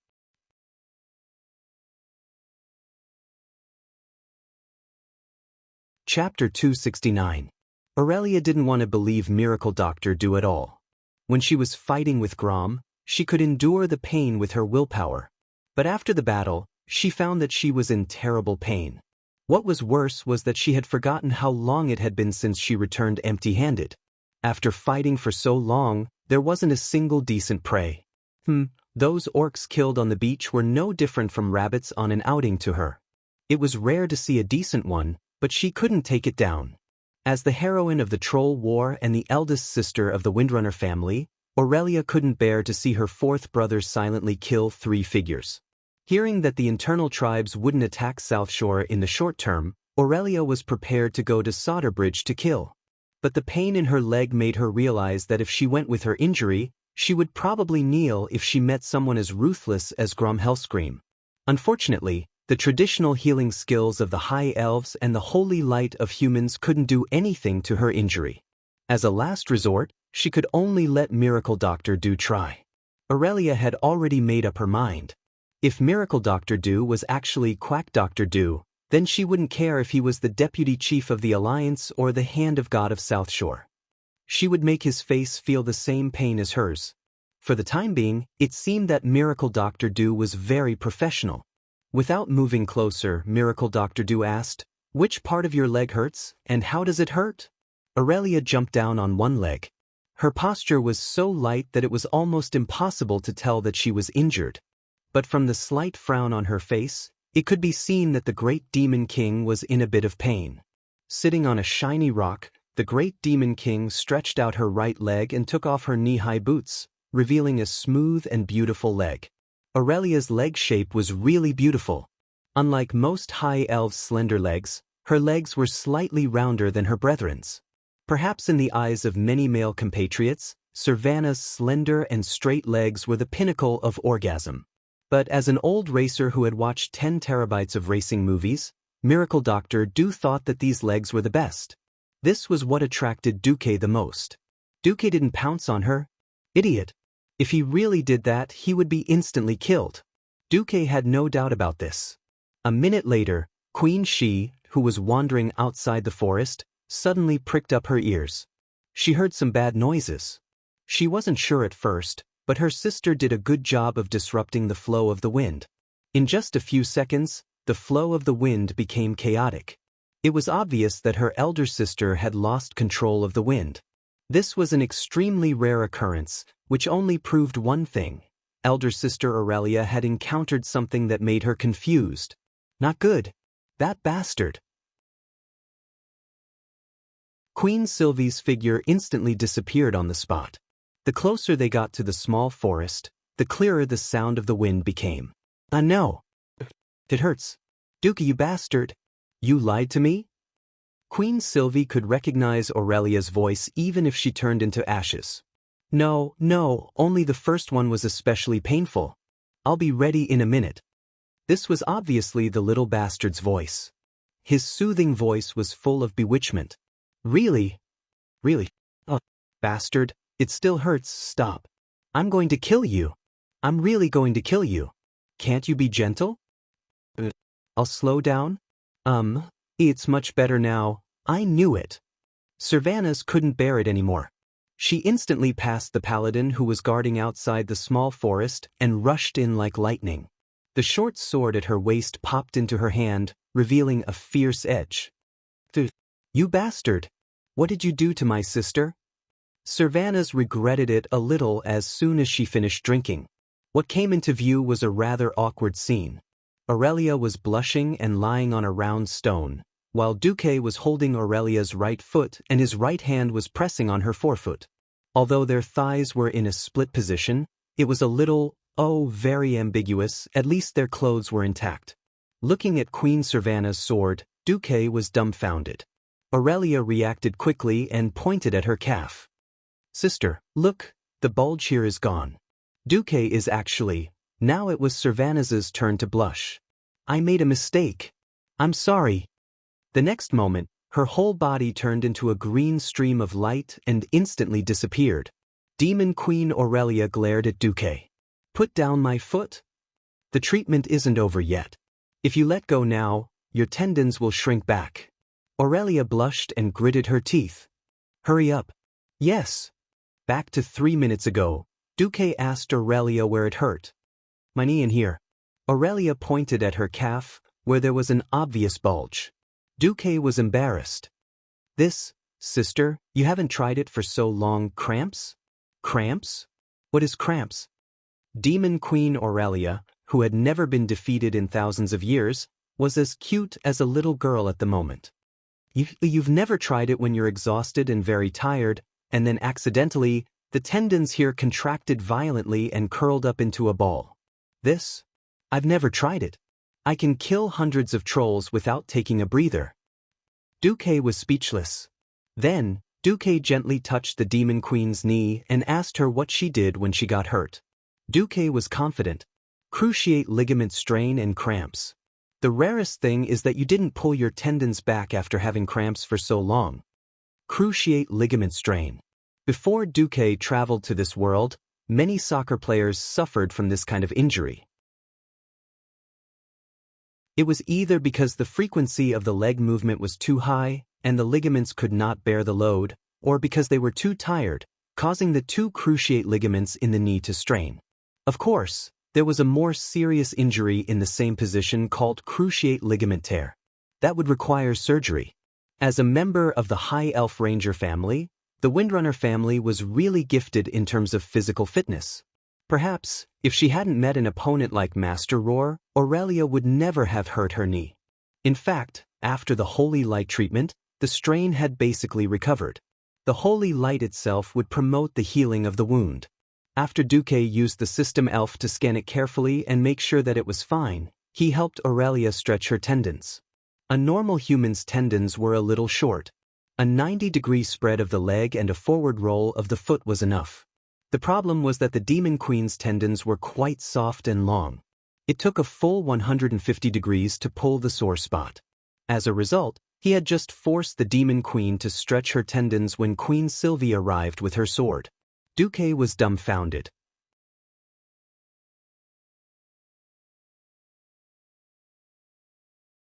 Chapter 270.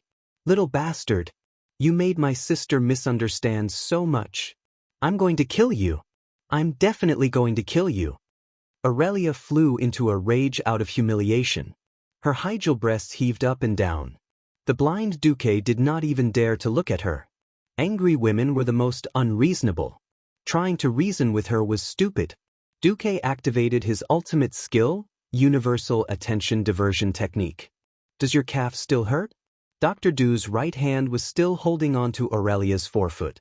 His left hand moved along the tendons of her calf. A numb feeling came from her calf. It was like an electric current, striking Aurelia's mind in waves. That strange feeling made the Great Demon King quiver. It doesn't seem to hurt much anymore, the Great Demon King answered truthfully.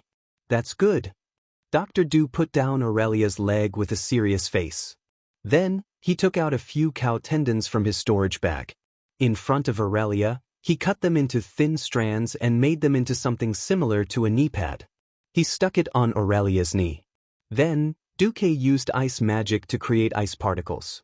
He put them into an oiled paper bag and placed them on Aurelia's knee. Hiss, so cold. This is called ice compress. Every morning, noon, afternoon, evening, and before bed, apply ice particles 5 times a day. It will speed up the healing of your knee injury, Dr. Du said seriously. Ice compress had a good effect on knee injuries and knee ligament injuries. Don't ask Duque how he knew. Before he transmigrated, there was an animal in Duque's dormitory who was on the football team. That guy died heroically. Then, Duque understood. Are these measures really useful? Aurelia hesitated. Dr. Du revealed a sincere smile. Persist for 3 days. If there's no effect, you're welcome to use a knife to chop me. After Dr. Du finished his treatment, he left in a carefree manner. Aurelia sat on the big rock in a daze for a long time before she suddenly came to her senses. Hey, I seemed to be angry just now. What was I angry about? When the ice melted and the numbness passed, she moved her legs and found that the pain in her knees had lessened a lot. Windrunner specialized in agility. Unlike those orc warriors who were used to taking hits head-on and shouting, "Scars are the orcs' medals," they were very clear and sensitive to every change in their bodies. Even if she didn't want to admit it, Aurelia had to admit that her injuries had indeed lightened a lot. Then, in the afternoon, a problem arose. It was November. Even though it was already autumn, where could she find ice? There were no mages to make ice. The only place with ice was the Atlank Mountains over 100 kilometers away. Was she supposed to abandon her team and run to Alterac to recuperate? Or did she make her sister run errands 5 times a day? There were many mages among the High Elves, but this was the Windrunner's ranger team. Where could she find a mage? She wasn't familiar with any human mages. In the end, when Aurelia was about to bite the bullet and look for Duque, Duque's personal maid, Vanessa, came. As if she had calculated the distance, the ice did not melt when Vanessa arrived. Vanessa Van Cleve did not give Aurelia a good look. Our master is very busy. For the sake of your injury, I suggest you live closer to him. For some reason, Vanessa had a slight hostility towards Aurelia. Aurelia would not really argue with a minor, so she silently accepted the ice. Duque was really busy. the so-called alliance was just a grassroots team at the moment. Although Lothar seemed to follow Lang and was highly educated, his internal affairs were actually zero. Even though Terinas was a good person and lent Duque 15 internal affairs officers, in fact, all the logistics were still gathered to Duque and decided by the deputy chief commander, Duque. Lothar? Even if Lothar had to be a human stamping machine, Duque would not let Lothar have it easy. Good brothers, even if they fart under the blanket, they will die together. How can I be the only one busy? So, Lothar was in a difficult situation. Apart from stamping, he was also sent by Duque to various legions to visit the wounded and the families of the dead. The victory in South Shore this time definitely disrupted the orcs' pace of attack. For a long time, there was no report of the orc laborers building new ships in large quantities. Both the Alliance and the Horde knew that it was impossible to maintain the offensive in the coming winter. This was the last battle before winter. If the Horde successfully landed on the Hillsbrad Hills, then the Alliance would not have a good time this winter. This was because the Dalagen, Gilnis, Alterac, and Torrentberg would all be under the threat of the orcs' attack. On the contrary, the Alliance won a great victory and could at least have a more stable winter. The statistics from this battle were, in the naval battle, more than 1,500 small and medium-sized transport ships were destroyed, and 80 large transport ships with 1,000 people were destroyed. A conservative estimate was about 100,000 Horde people died, but the composition was unknown. In the beach battle, the Horde lost 67,000 laborers and 59,000 official soldiers. Among them, the Warsong tribe lost more than 15,000 people. However, most of the strongest Warsong tribe's main force retreated through the eastern beach. 200,000 Horde people, even the worthless laborers, probably accounted for more than 60% of them. This was a shocking victory no matter how one looked at it. Comparatively, the human side suffered very few losses. The heaviest casualties were on the western coast, where the Horde mainly attacked. The Lordaeron people paid a heavy price for this, which was 15,000 deaths. The eastern hill of the Stormwind Kingdom was much better, but 7,000 people had died in battle. Together with other battle losses, the Alliance lost more than 31,000 people, and nearly 20,000 wounded soldiers were permanently out of the battle line. What was more disgusting was that the orcs were a bunch of poor bastards, and there were no spoils of war to speak of. They really did not get any tangible benefits even if they won. When Duque was disposing of the corpses, he ordered them to be pushed into the sea, so that the Murlocs, who had also lost a lot but had no fear of meat, could have a good meal. This might have stimulated the Murlocs to have fertility activities. The only good thing was that the Horde's crazy attack proved the orcs' ambition to occupy the whole world. At the same time, the display of more than 10,000 orc heads in each capital gave every kingdom in the Alliance enough capital to declare this a great victory. Winter was coming, and the armies in battle were simply black holes that devoured food. Duque sent almost all the troops of the kingdoms back to their own countries. Basically, the entire South Shore defense line was left with the troops of Stormwind City and Mograine's army, plus the Silverhand and a Lordaeron cavalry regiment. Of course, the elves were an exception. In the autumn wind that was gradually becoming cold, Duque stood against the wind. Looks like we can have a stable winter.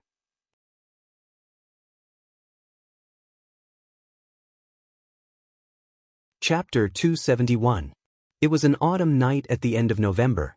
Lying on a self-made beach chair, Duque looked up at the starry Azeroth sky and was speechless for a long time. This was a starry sky that was completely different from Earth's. As a child in a big city, he had never seen such a beautiful starry sky. He remembered that even at night, the stars in the sky were mostly dim. Stars of the 0 class were the brightest, and stars of the 6th class and above were almost invisible to the naked eye. In a city surrounded by exhaust gas and atmospheric pollutants, stars of at least the 3rd class could be seen. The starry sky of Azeroth was clean and clear. Although the constellations written by Earthlings based on Earth's position were completely useless here, the stars shone brightly here, and it was beautiful.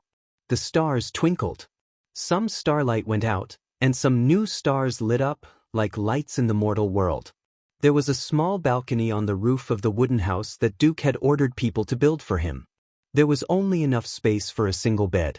This was originally Duke's private space, but unfortunately, half of it had been occupied by the great Demon King. At first, Aurelia only came to get ice for her feet, but later she became more casual. In particular, the iced okra made by Duque with wasabi sauce became one of the great Demon King's favorites. A strange and natural taste. This was Aurelia's evaluation of the novel food of the transmigrate. Aurelia looked up at the starry sky. Under the moonlight, her beautiful face seemed to sparkle. The brilliance of the stars and the moon outlined the charming arc of her face, shining on her ivory white skin, and finally, it seemed that all the starlight gathered into her emerald green eyes. She looked at the starry sky, a little fascinated. Ah, it seems that it feels good to look at the starry sky from a place other than Kuel Salis, Aurelia exclaimed. Although he wanted to complain that it was not the same starry sky, Duque finally changed his words. Don't you need to go back in winter? Aurelia combed her bright blonde hair. It's been thousands of years. I'm used to the scenery of my hometown. It's not bad to go out for a few years occasionally. Unless the Sun King or the Parliament gives the order to give up the covenant with Thoradin the Great, I'll have to play outside for at least a few years. The elves, who possessed eternal lifespans, were truly indifferent to the concept of time. It was no wonder that they had always kept their distance from short-lived races. However, if the general trend of history did not change, it would not be long before the elves lost their eternal lives. Duque did not dare to guarantee anything.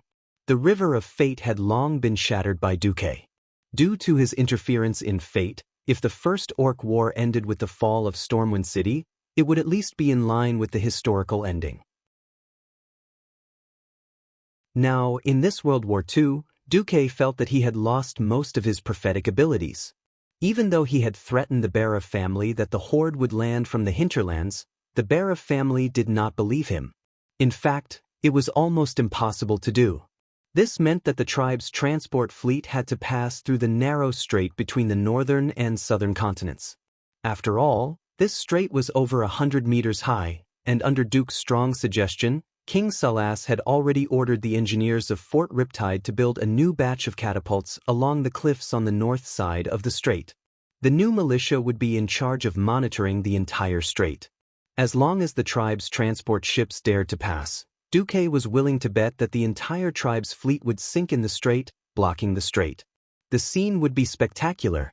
It was the same for the coast of the Hillsbrad Hills.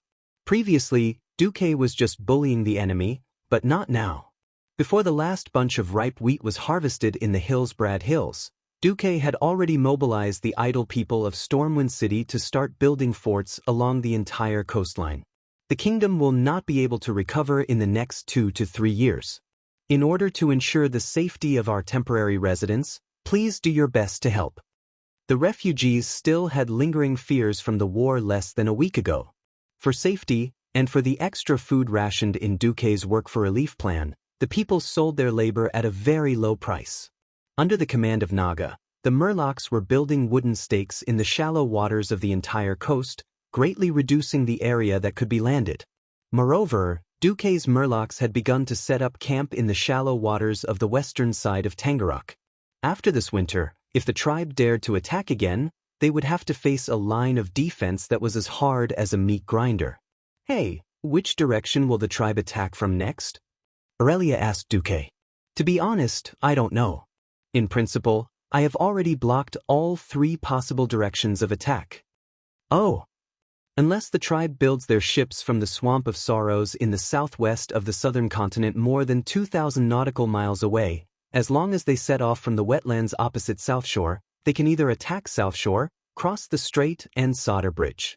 The last route is to go west around the cape opposite Gilness, and then north to the North Stream coast or the South Stream coast.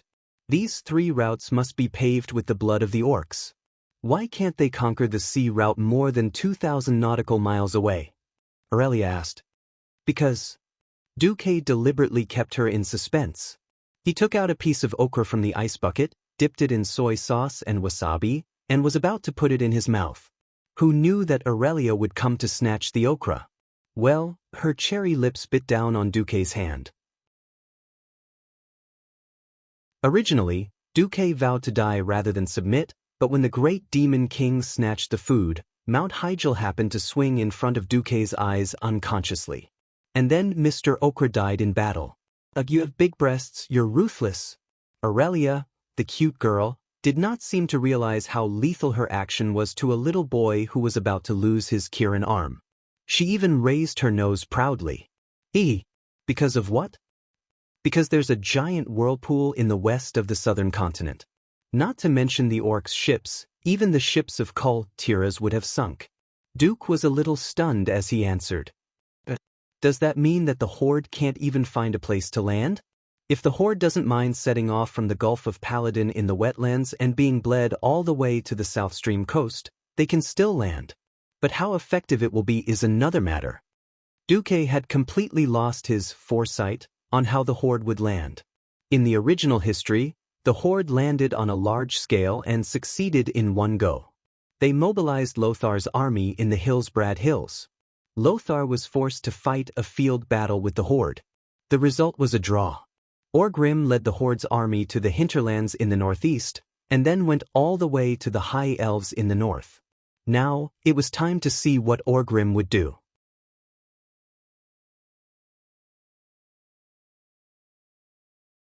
Chapter 272. Orgrim was annoyed.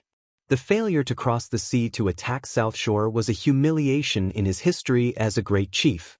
Even though everyone knew that this was only one of Orgrim's larger-scale probing attacks, it was impossible for them to win. This was because Zhang Ji's 25,000 warriors were the only ones who had participated in the battle. The rest of the warriors were mostly from the smaller clans. But a failure was a failure. The simple and violent beastmen had no concept of feints. Most of them thought that Stormwind City was taken by the Blackhand Great Chief, and that Orgrim had just returned to pick up an empty city. Iron Furnace Castle, which was supposed to be Orgrim's victory, was not completely conquered. It wasn't that Kilrog Deadeye's Bloodloop clan didn't work hard, but when they reached the gates of Iron Furnace Castle, the Bloodloop clan's warriors were stuck. No beastman could withstand that kind of three-dimensional, all-encompassing cannon fodder attack. Many times, a hole suddenly appeared in the mountain wall, and fatal shots, guns, or even cannons would shoot out from inside. His greatest achievement was pushing through the gates and almost entering the dwarves' core area. Then, the warriors that killed their way in were met with the dwarves' steam tanks and various cannons. Those beastman warriors were killed just like that. This had nothing to do with courage, it was purely a matter of battle philosophy. Just now, news came that Orgrim had failed again. The scouting fleet that came back from the Swamp of Sorrows was that the fleet that he had painstakingly built was almost completely annihilated, and not a single ship could return. From the shore to the deepest part of the sea, a huge whirlpool that spanned the entire area? Orgrim felt that the beastman's luck had run out, even though he didn't really believe it. In the past, he might have been able to recite the blessings of his ancestors. However, after almost all the orc shamans abandoned their traditions and changed from shaman to warlock, he had never heard of any warlock who could still sense the call of Mother Earth. What Orgrim had to face was that winter was coming. Before the end of this winter, he might not be able to organize a proper battle across the sea. Wetlands, as the name suggested, was an area formed by a large number of swamps and shallow puddles. Spending the winter here was a nightmare. Beastmen were hardworking, but given a choice, no one would be willing to spend the winter in such a wet and cold place. Not long after Orgrim became the Great Chief, his reputation started to show. He did not have enough confidence to subdue those hot-tempered chiefs. Moreover, the requirements seemed so reasonable. We are willing to fight to the death for our tribe. But at least give us a peaceful winter. No clan would choose to start a war in winter unless it was a disaster that would wipe out the entire clan. We have conquered an entire continent. The warriors of the tribe are very tired, and winter is the season to produce the next generation of warriors. I can't oppose this tradition. What are the orcs doing in the winter? As long as there was enough food, the beastmen would roast themselves over a fire, eat the food that had been stored, and carry the female beastmen to give birth to the little beastmen. This was a tradition that had been passed down for tens of thousands of years. Orgrim reluctantly agreed to withdraw the army to the south, to the more comfortable Loch Moden area. In order to appease his Blackrock tribe, he even moved most of them back to the Elven Forest. Of course, the Blackrock tribe was happy to travel for half a month back to this territory that they had sacrificed more than 100,000 of their kind to conquer. After all, it was warmer there, and Duque did not burn all of the forest. There were still many trees that could be used as charcoal to keep them warm during the winter. Orgrim's only consolation was that his new assistant, the chief of the Dragonmaw tribe and shaman Zulusid, brought him that news, as well as his biggest worry, Ghoul Dan was injured. He went to see Ghoul Dan yesterday. The former ruler of the tribe was not in good condition. Apologies, Chief. The humans have a very powerful mage. Even though I heavily injured him, I won't be able to work for the tribe for a long time. As he spoke, Ghoul Dan's breath was weak, and his shoulder was completely covered in ice. Or rather, half of his body was stuck in a block of ice. Orgrim squinted his eyes. He had seen human ice magic before, but this was the first time he had seen such a terrifying one. An icicle had pierced through Ghoul Dan's shoulder. With the wound as the center, there was a terrifying cold energy that didn't dissipate. Orgrim roughly used Hammer of Destruction to smash away half of the ice, but it was useless. The ice seemed to be like a slime that could grow infinitely, and in just a few seconds, it returned to its original state. Orgrim furrowed his brows. This is a mysterious energy method of humans called Arcane Circuit. That powerful mage injected a portion of his power into my body, and it formed an independent circuit. Before I destroy this power, my injury will not heal. Orgrim nodded. Rest well. Orgrim left after saying this. He did not even ask Ghoul Dan to provide more death knights. Who knew that as soon as Orgrim left Ghoul Dan would sneer. In front of his confidant, the twin-headed ogre warlock Guggle, the ice on his shoulder shattered with a loud bang. The seemingly extremely cold and powerful icicle was now stuck in Ghoul Dan's shoulder like a small piece of chopstick. Orgrim, you fool who doesn't know what power is. Very well, go back to your war. I still have other things to do. Because of your relief, I will have more freedom to focus on these things. I will continue to play the role of a loyal warlock who was wounded for the glory of the tribe. But I swear, this will not be forever. Soon I will get what I seek, and then you and the tribe will disappear from my sight forever. I will set up a new force to replace you, a force that is only loyal to me, and then I will transform the world according to my plan. Ha ha. Ghoul Dan laughed wildly. His laughter greatly encouraged the remaining warlocks of the Shadow Council. After Orgrim left, he went straight to the Dragon's Roar tribe's encampment with his guards. Next to the Patriarch's tent, Orgrim saw a thin and wrinkled old beastman, but there was still a pair of sharp brownish-red eyes under his gray and tattered braid. Zuluhid! Orgrim shouted. The old beastman shaman looked towards the source of the voice and found that it was the great tribal chief calling his name. He immediately stood up and pushed away the wine glass and large plate placed in front of him.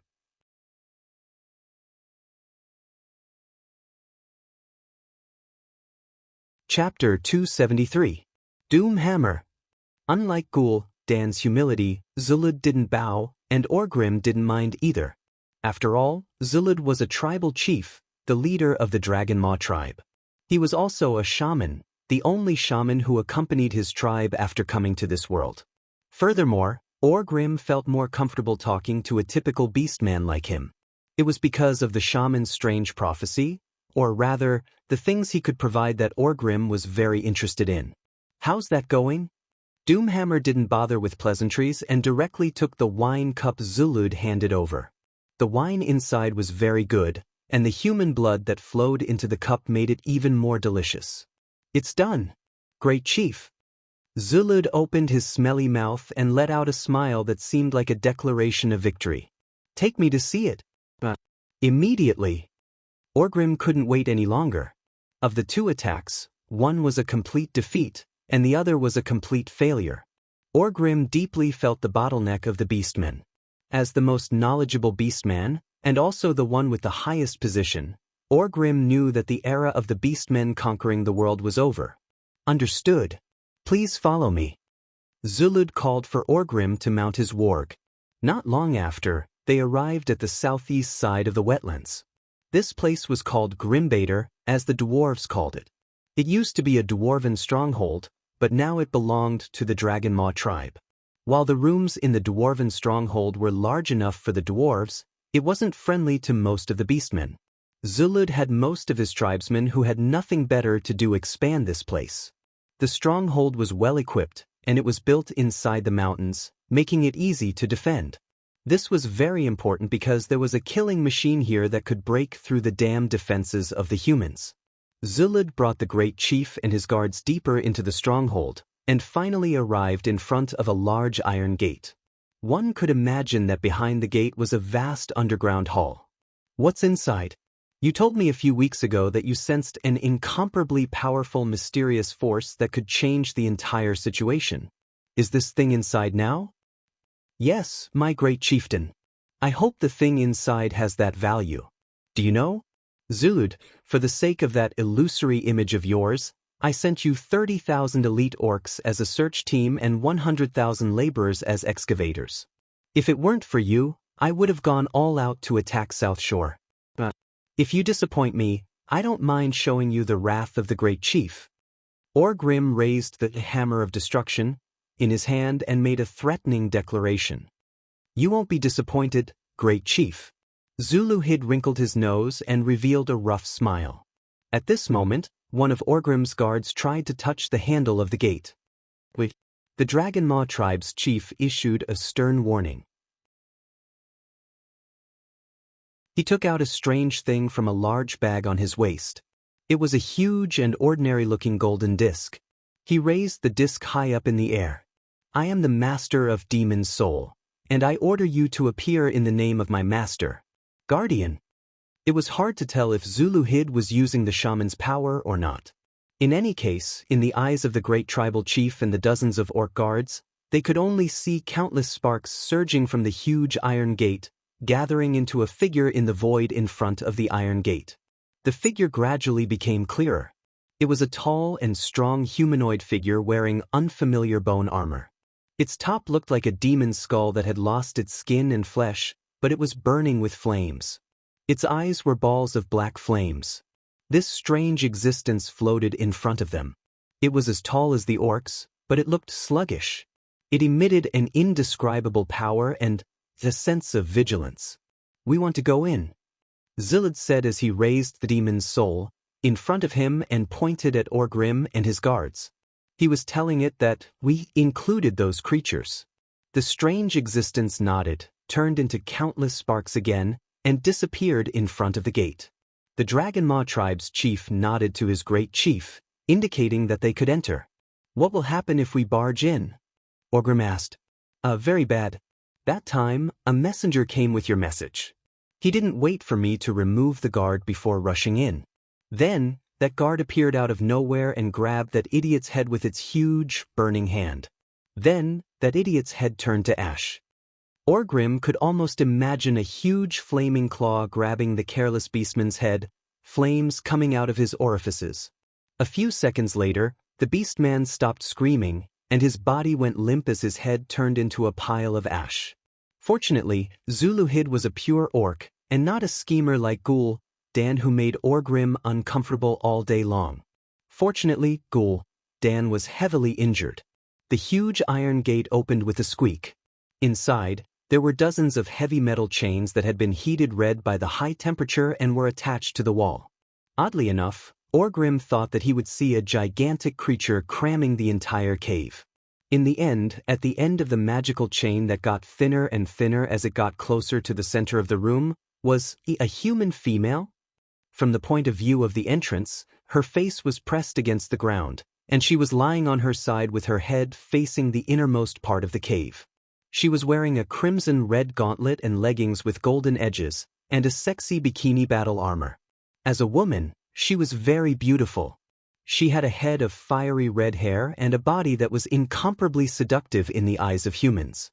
He didn't know if it was because of comfort or despair, but Orgrim could clearly feel that she was actually awake, but she was lying there just like that. Orgrim was enraged. He pointed at the plump breasts and slender waist with his thick finger and cursed at Zuluhid. "You idiot, you're attracted by these shriveled breasts and slender waist. Bastard. I don't care which human queen or princess she is. Zuluhid, you're dead." At this moment, Zuluhid smiled mysteriously and knocked on the disc in his hand. In the next moment, the seemingly human woman and the chain rapidly grew in size together. A few seconds later, Orgrim recovered from his shock. "Ha! Well done, Zuluhid."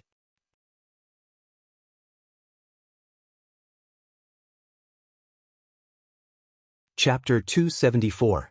The threat of the Horde had not disappeared. The Alliance and the Horde were like two giant beasts fighting to the death. They had to stop fighting in the face of the weather and lick their wounds. The refugees from the Stormwind Kingdom who were stranded in the Hillsbrad Hills received a batch of crucial summer food, but it was not enough, so Duke went to the Barov family for this. Duke did not see Duke Barov. The Duke had gone to Alterac. Unexpectedly, Janice, who met Duke on behalf of the Duke, agreed to Duke's request to buy rations. "No problem. The people of Stormwind have made outstanding contributions to the resistance against the Horde. It is only right for the Barov family to do something for them. How about 10,000 tons of wheat this year? According to the previous price." This time, it was Duke's turn to be surprised. 5,000 tons back then was a 30% premium. According to the previous price, it sounded like the Barov family was still a scam. But this was not the time. The battle in South Shore made the entire northern continent realize that the threat of the orcs was close at hand. Those terrifying green-skinned beasts wanted to slaughter all the humans in the world. As a result, the price of everything related to the people's lives soared. Even if the Alliance used a great victory to prove that they had the ability to defeat the Horde invasion, the various kingdoms also introduced a lot of policies to suppress the skyrocketing prices, but the most important thing was that the price of grain still increased by more than 2.5 times. Selling at the previous price wasn't a scam, it was a huge sale. Duke was moved. "This really? I thank you on behalf of the people of Stormwind." "No need to thank me. Helping the people of Stormwind is helping the Alliance and Alterac." The Duchess smiled kindly. "Yes, I heard that your private army's equipment isn't enough. Is there anything the Barov family can help with? In a state of war, the price of weapons, food, soldiers, and everything related to war soared. Duke's luxury goods business had long been stagnant. If it wasn't for the fact that he had gathered enough weapons and equipment before the war, Duke's so-called private army would have to be equipped with a bamboo spear. Of course, everyone lacked weapons, especially after losing their own country. Even if Duke opened a blacksmith shop in the refugee camp north of South Shore, workers and raw materials were still scarce. Obviously, the Barov family did not lack these things. "I'll be honest with you. Whether it's Stormwind or my private army, they all need it. May I ask, what do I have to pay for this?" "Mrs. Janice," Duke asked politely. As a testament to the friendship between the Barov family and the Marcus family, these small gifts are not worth mentioning. "If I must say what I personally wish for, could I ask you, Duke, to teach my daughter the secret of multicast?" Duke was stunned, then he smiled. The best way to deepen the relationship between nobles was through marriage. Mrs. Janice was very clever. If it was the Duke of the past, a duke and a duke's daughter would definitely be a good match. Now, Duke was the rising star of the Rotterdam Alliance, the Alliance's deputy commander, and he had saved 5 kings and won the Battle of South Shore. Duke was almost synonymous with miracles.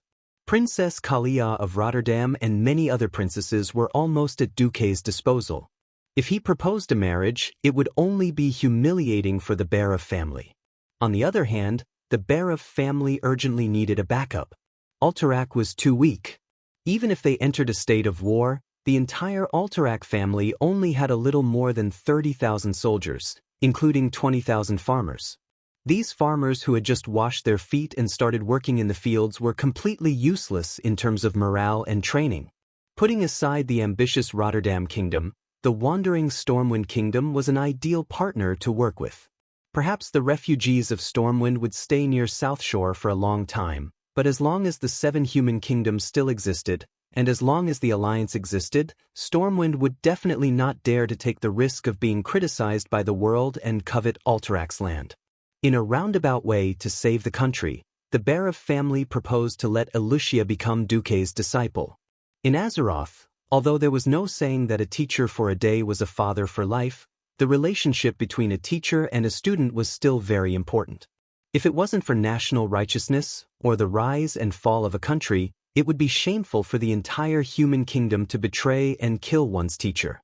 Even if it was in the name of righteousness, it was not something to be proud of. This was also why in the original history, Khadgar was criticized by many for killing Medivh for the sake of the world. Duque thought for a while. I now have the responsibility of the Alliance's deputy commander. I may not have much time to teach Miss Lucia. At this point, Duchess Janice was so nervous that her heart almost jumped out of her throat. This was how relationships were.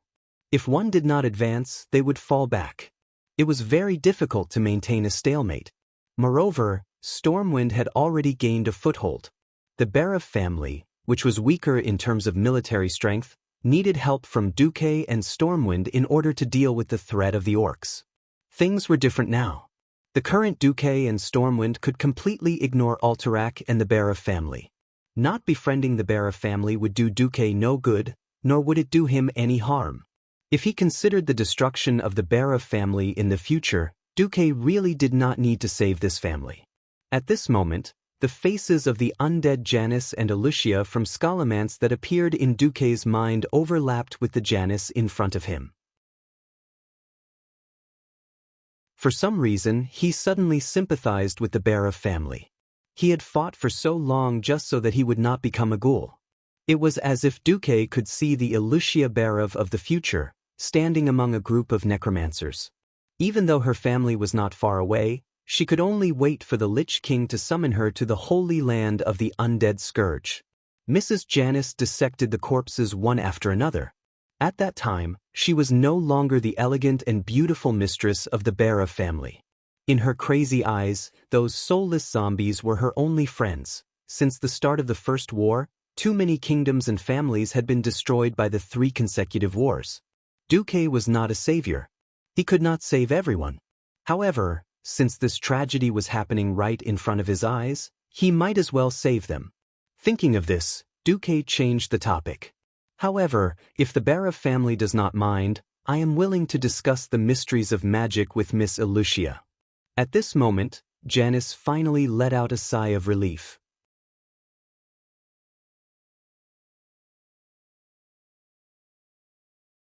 Chapter 275. For Duque, it was just a convenience, but for the Barov family, it had a completely different meaning. As if seeing through what Duque wanted the most, after confirming their close alliance, Lady Janice threw out her ultimate trump card. It's Lucia's honor to study the mysteries of magic with you, Duque. I'll write a letter now. Please pass it to Lucia when you go to the Dalajan. Duque was curious. Madam, you know that I'm going to the Dalajan? Lady Janice showed a proud expression. I heard that you used ice spells to kill more than a dozen powerful orc assassins in the command center and saved 4 kings? Duque tilted his head. That's right. I only know that if it was my senior brother Antonidas, even when he was still a sky mage, he would not have let the last assassin break through his ice domain. Even if he was the chief of a tribe. Why do you say that? Although he had guessed Janice's intentions, Duque still asked. Because at that time, he had a top-level ice circuit model more than you did. Lady Janice smiled like a flower, and her posture as she took a sip of black tea was extremely elegant. Duque seemed to see an equally elegant foxtail wagging behind her. This was where Janice was smart. From the perspective of forming an alliance or deepening friendship, the conditions she gave Duque before could not be considered generous or costly. She and the Barov family certainly hoped to have Duque as external aid, but at this time, it seemed that the Barov family did not necessarily need Duque's support. To some extent, this was also a test. If Duque refused, then naturally, the top-level I-circuit model would not have anything to do with Duque. If Duque agreed like this, it would be a pleasant surprise. Janice did not add this bargaining chip when she made the request, because she did not want this to become a pure transaction. In exchange for the Barov family's gift, he wouldn't help the Barov family at a critical moment. After figuring this out, Duque didn't have any ill feelings towards Janice. This kind of, if you respect me, I'll respect you tenfold, method. Duque didn't hate it. Moreover, Lady Janice was smart enough to figure out what he wanted. She was indeed quite intelligent. I told senior brother Antonidas long ago that I wanted him to pass the ice circuit to Elucia. As half of Elucia's master, I think you, Duque, should help Elucia with her research. Janice summoned her servant and wrote a letter in her own handwriting, handing it to Duque. Thank you so much, madam. Just like that, Duque brought Janice's handwritten letter to the Dalajan. It was different from the last time he came in the middle of the night. This time, although Duque took advantage of this rare free time to pay a visit of a more personal nature, Duque's status was completely different now.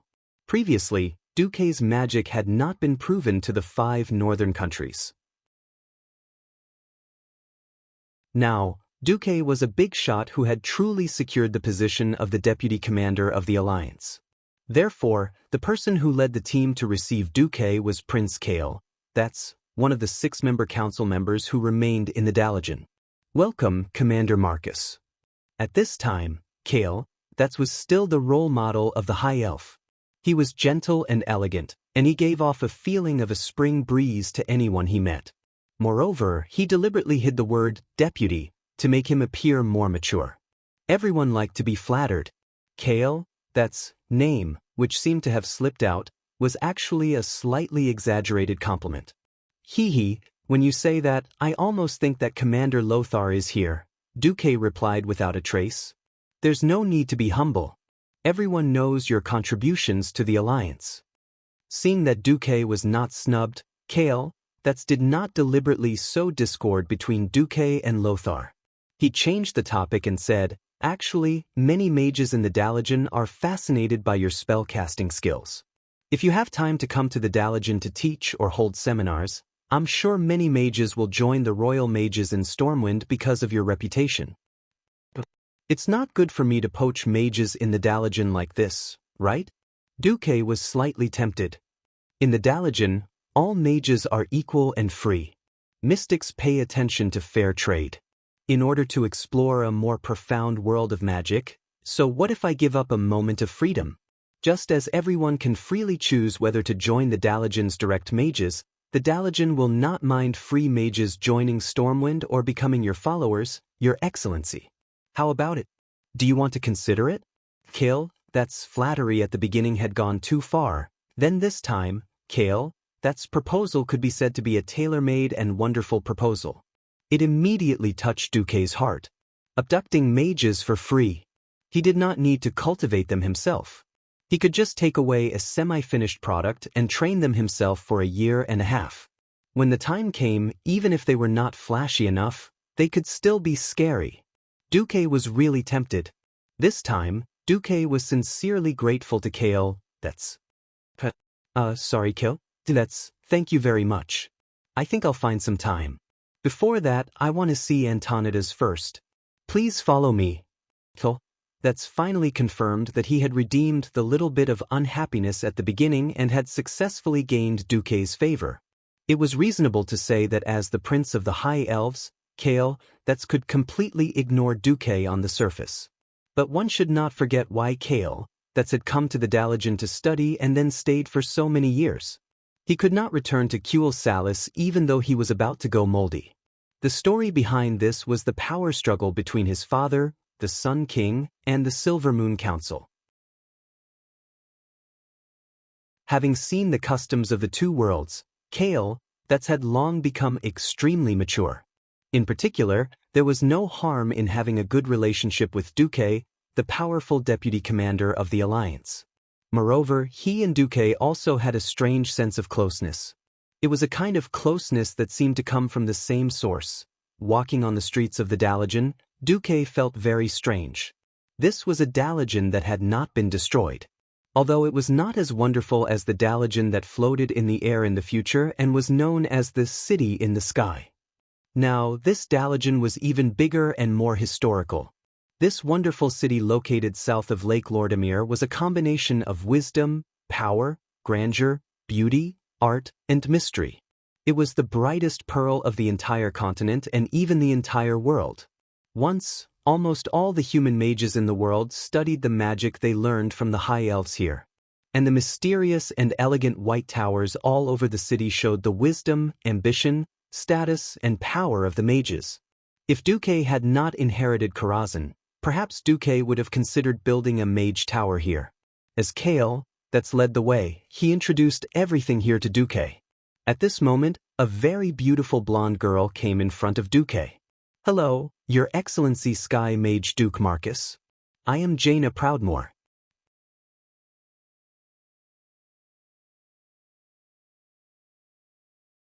Chapter 276. In the world of Azeroth, there were two heroines that no one could avoid. The Alliance's Jaina, the Horde's Sylvanas. In the world's crisis after crisis, the two of them may not have played the most important role, but in every event, they were indispensable. Duque had mixed feelings about Jaina. Perhaps in the future, Jaina would still walk on the path that seemed to be destined to be difficult. She would watch her rumored boyfriends die one by one, watch the entire northern continent be destroyed by the Scourge army and forced to move west to the Kalandor continent. In order to deal with a greater threat, to ensure peace with the Horde, she would be forced to commit patricide. She would continue to go astray in every attack. In the end, Theramore, which she had managed for half her life, was flattened by an Azeroth nuclear bomb. Everyone who trusted and supported her was killed, and her hair turned white overnight. She became the evil Jaina who did everything for the Black Horde and didn't care about the current situation. If that was the case, Jaina would undoubtedly have a serious conflict with Duque, who was a supremacist of the Alliance. But at this moment, Jaina was still a 12-year-old lowly.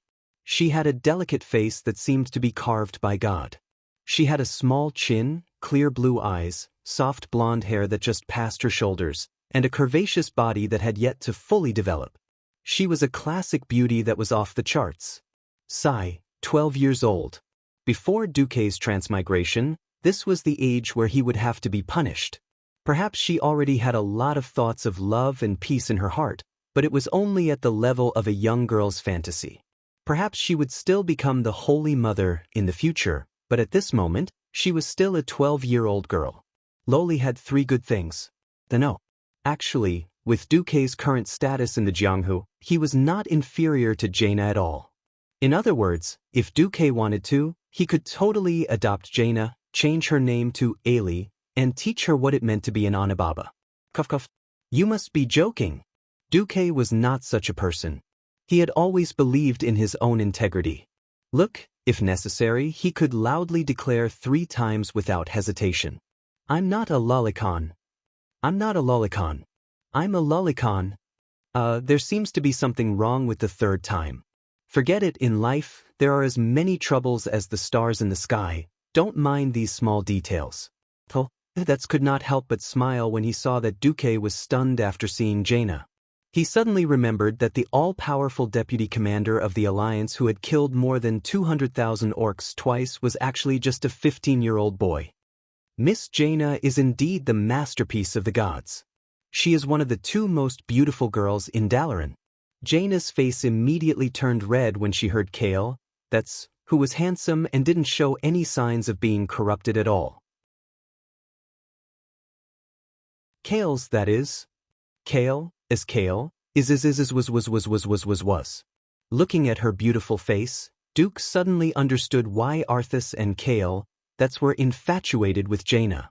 Duke smiled and nodded slightly. Praise your beauty, Miss Proudmoore. Although I would like to use magic to show my respect to you, this is Daligen. I'd better not embarrass myself in front of everyone. Jaina was a little disappointed after hearing Duque's words. Everyone knew about Duque's impressive achievements, but Duque was not famous for his status and achievements. Instead, he was famous for his gorgeous magic tricks to please beautiful women. In Lordaeron, Duke used a beautiful rose of ice and fire to praise Princess Kalia Menethil of Lordaeron. In South Shore, Duke had used an illusory ice crystal rainbow divine song, Ode to Joy, to promote Aurelia Windrunner's beauty to the point that almost everyone in the Alliance knew. Men worshipped heroes' invincible and unparalleled achievements. Women, on the other hand, loved heroes' gorgeous tricks. Duke did not know that there was a widely acknowledged saying among the upper-class ladies: only those who had been praised by Duke with the most dazzling magic were truly stunning beauties.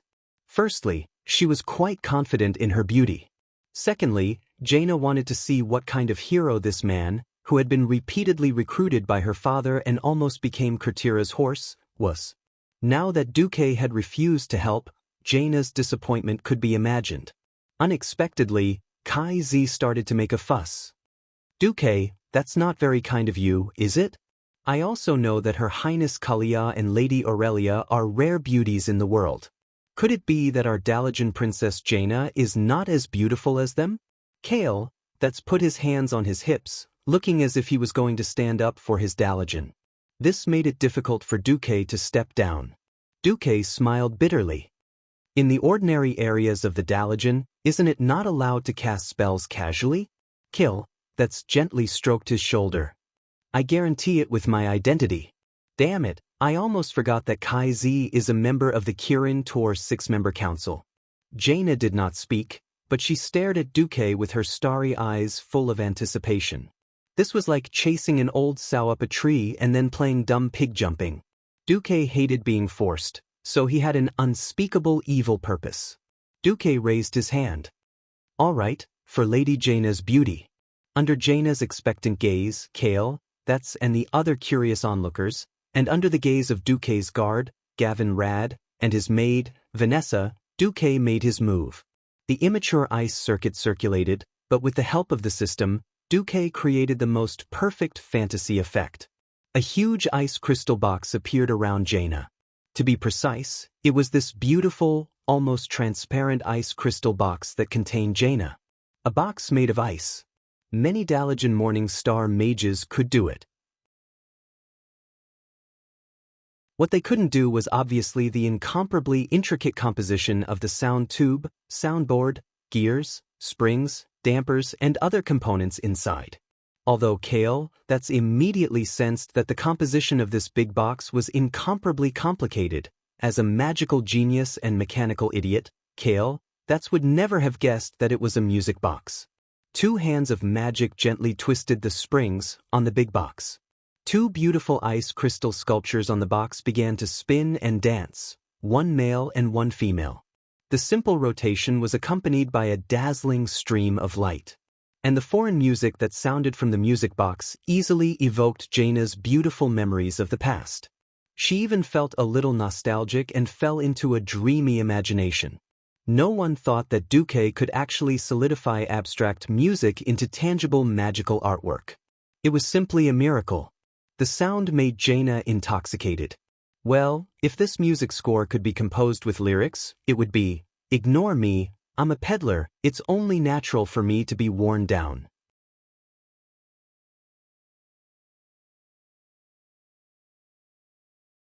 Chapter 277. Duque turned his head and threw Jaina to the back of his mind. There were many people and many things that could not be touched at this time. Just like Kel Thuzad. When he saw this sinister guy, Duque wanted to cover his head and smash it with a brick. Finally, he could destroy his soul so that he could not even be a lich in the future. Unfortunately, he could not. He was one of the 6 members of the Kirin Tor Parliament. If he killed him, it would be tearing apart the alliance and even starting a war with the Dalajan. Moreover, Kel Thuzad was only a second-rate character. If he really wanted to make a move, it would be towards the first-rate. For example, he could get rid of the guy next to him and get a phoenix mount or something. Well, Duque's thoughts had gone astray. In fact, Duque respectfully paid a visit to Antonidas, who was recuperating from his injuries. The old man looked very energetic. He was not even lying on the bed. Duque met Antonidas in his laboratory. If Duque had not repeatedly confirmed that Kale, that was leading the way and that Duque, who could be resurrected, was not afraid of being shot in the back, Duque would definitely have suspected that Antonidas was a part-time dark warlock. The hall was very large and very dark.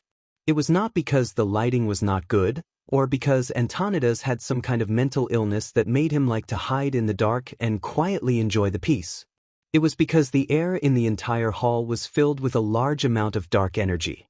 Even though Antonidas had already summoned a few bishops of the Church of the Holy Light to continuously purify the evil energy with holy light, the evil aura that came out of the hall did not stop. Master Antonidas, is your curse still not healed? Old Antonidas used a golden translucent cover to cover the thing and then replied to Duque, "What? Curse? That thing has long been shaved to the limit by Archbishop Fail. I was worried that His Excellency the Archbishop was too powerful and destroyed that thing, so I couldn't study it. That's why the Archbishop left a little." Duque was dumbfounded. He saw that Antonidas had used a mysterious method to separate the curse that was almost branded on his soul and place it in a mirror image of himself for magic research. Doesn't it hurt when your soul is separated? Daoist. Soul separation was definitely 100 or 1,000 times more painful than someone using a saw to slowly cut off your hand. Duque didn't know how Antonidas had done it. The white-haired old mage stroked his beard. There are some things that you'll get used to after doing it too many times. For the sake of research, this was nothing. Besides, aren't you also using soul separation? I've heard about your demonstration against King Eden. You didn't leave a trace of your soul in the mirror image, so how could you perform such precise operations? Your mirror image avatar was destroyed by that sword saint.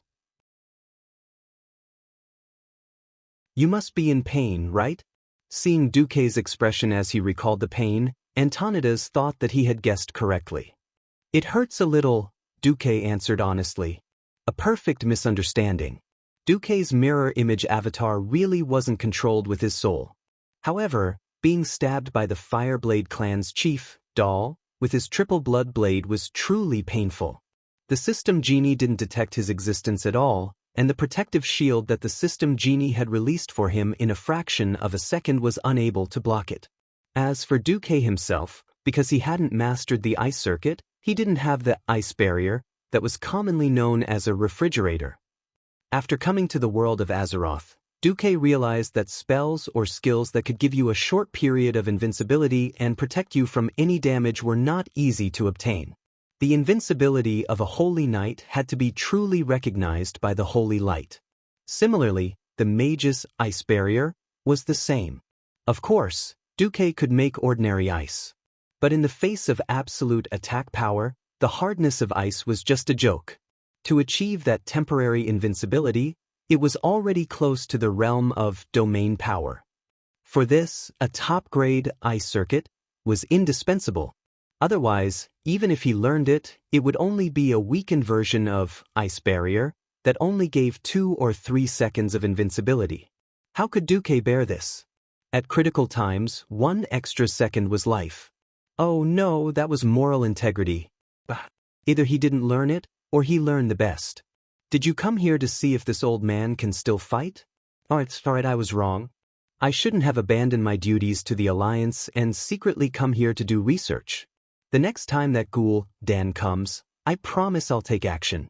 Of course, it's also fine if it's someone of that level. Antonidas stuffed a magic beacon into Duque's palm. Activate the beacon. I'll be there in a minute. Duque was a little speechless, but after thinking about it, it made sense. As the dignified Dalajan chairman, he definitely wouldn't need him to take action against any random enemy. The fact that he was willing to come at his beck and call was already giving him a lot of face. Besides, a Breaking Dawn mage who could teleport to any place on the continent at any time really had the capital to be willful. Duque didn't have much to say. Antonidas looked at Duque, who refused to leave, and blinked. HM? Is there something? Or do you also want to study this unknown mysterious curse? Why don't you be my assistant? I'm very interested in how you use Hand of Magic. I can give you the treatment of a morning rank assistant. Duque was embarrassed. He scratched his head. Duque still took out the letter that Lady Janice wanted him to send to Antonidas. Actually, Lady Janice asked me to give you a letter. Seeing the fire seal on the letter and the unique magical security method that lingered on the envelope, Antonidas, this old man blushed slightly. He took the envelope with both hands, opened it impatiently, and then, the old man's face collapsed. It was an expression of laughter and anger. Antonidas seemed to want to get angry, but he didn't know whether to laugh or cry. In the end, he gave in. The ice circuit model, right? That little girl really knows how to extort. Alright, it's my fault. This reason barely makes sense. Alright, here you go. Antonidas waved his right index finger over his temple. Duque suddenly saw a series of mysterious, ice-blue magic runes appear on his temple. The continuous runes formed a small ribbon that wrapped around Antonidas' index and middle fingers. Antonidas then handed this rune ribbon to Duque. When Duque once again saw that familiar yet strange three-dimensional magic model enter his mind, Duque was so excited that he almost kissed Antonidas. System notification. Congratulations, host.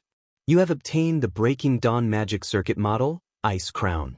This is a magic circuit model that Breaking Dawn Archmage Antonidas has continuously modified and optimized for 30 years. After comparing it with an Astrian Sunstrider's Arcane Fire Circuit, the circuit has no flaws. The circuit model is rated as S, perfect. It can increase the ability of the ice magic circuit by 108 times or more. It is recommended to practice it immediately.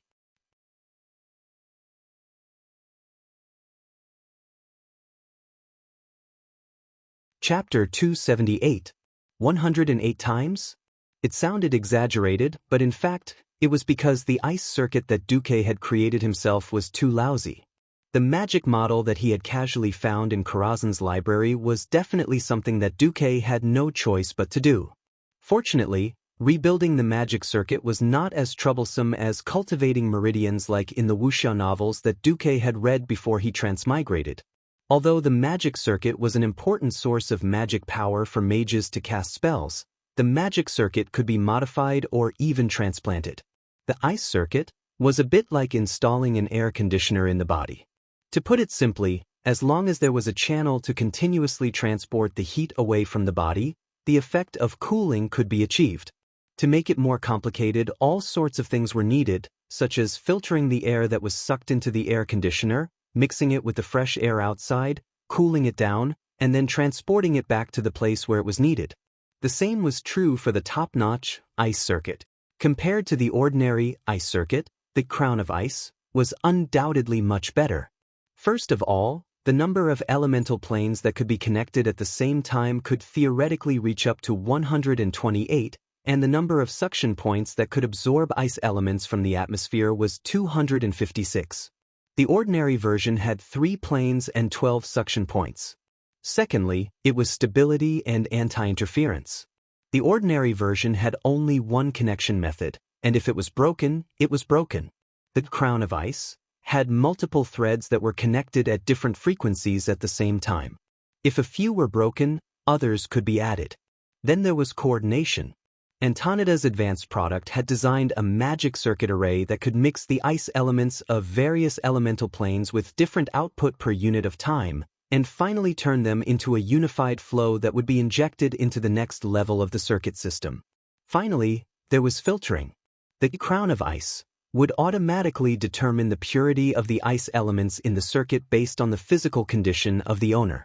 The more impure ice elements that were brushed down would gather over to the arcane fire circuit and fuse with the elements brushed down from the arcane fire circuit to form a new spell, Chaotic Frostfire Missile. This kind of magic attack composed of impurities could not attack stronger spellcasters, but it would have unexpected effects against some creatures with extraordinary self-healing abilities. After reading the introduction of the Crown of Ice magic circuit, Duque was indescribably happy. However, it was necessary to be wary of others. This was the Dalajan's territory, so of course, Duque would not practice the Crown of Ice here. Looks like I'll have to find a time to go back to the Karazhan. Just as Duque was about to bid farewell to Antonidas, Duque's meddlesome system elf helped him scan the contents of the letter. On it was written, "Dear senior brother, it's time to return the favor you owe me. give the crown of frost to Duque. I hope that he can help me take care of my precious daughter, Ilusia. You can't refuse. Otherwise, I'll expose the fact that you peeped on me while I was bathing 20 years ago. It was signed, your most beloved junior sister, Janice. Duque was really blind. He seemed to have discovered some secret about how messy the circle of rich people was. But seeing that Janice still maintained her beauty at this age, it was obvious that Janice must have been a great beauty when she was young. But 20 years ago, Antonida's would have been close to 60 years old. Alright, this guy was really an old pervert. Duque pretended not to see such gossip.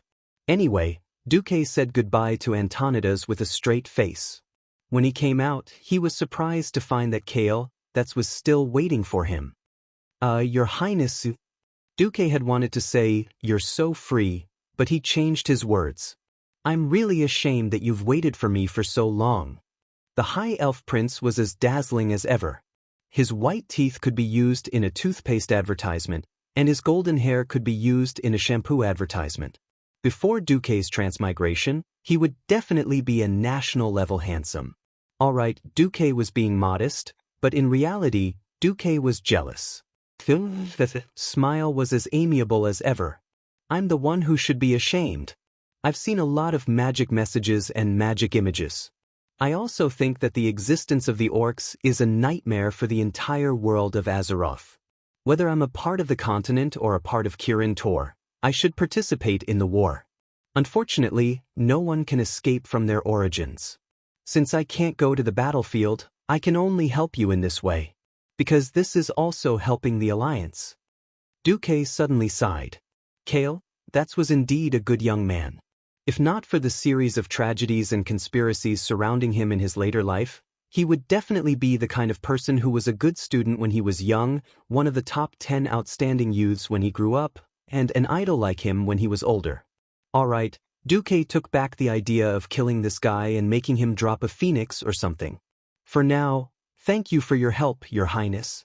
If possible, I hope you can call me Kale, and I also hope to be able to call you Duque. Duque, is there anything else you want to do? Could you help me find Miss Lucia Barov? She seems to still be in class. I can get someone to inform her. However, I know a good place to drink tea and chat while waiting for Miss Barov. Good idea. What Kale, that said was indeed a good place. Duque didn't know how to describe this place. Generally speaking, this hotel, called the Magic Hotel, had functions of dining, entertainment, and gatherings.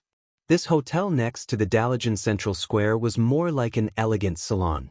Sitting in a private room on the second floor of the hotel, looking at the same purple brick pattern under his feet, and then looking at the purple houses in the distance, it really had a different flavor. This was the Dalajan city before it was destroyed.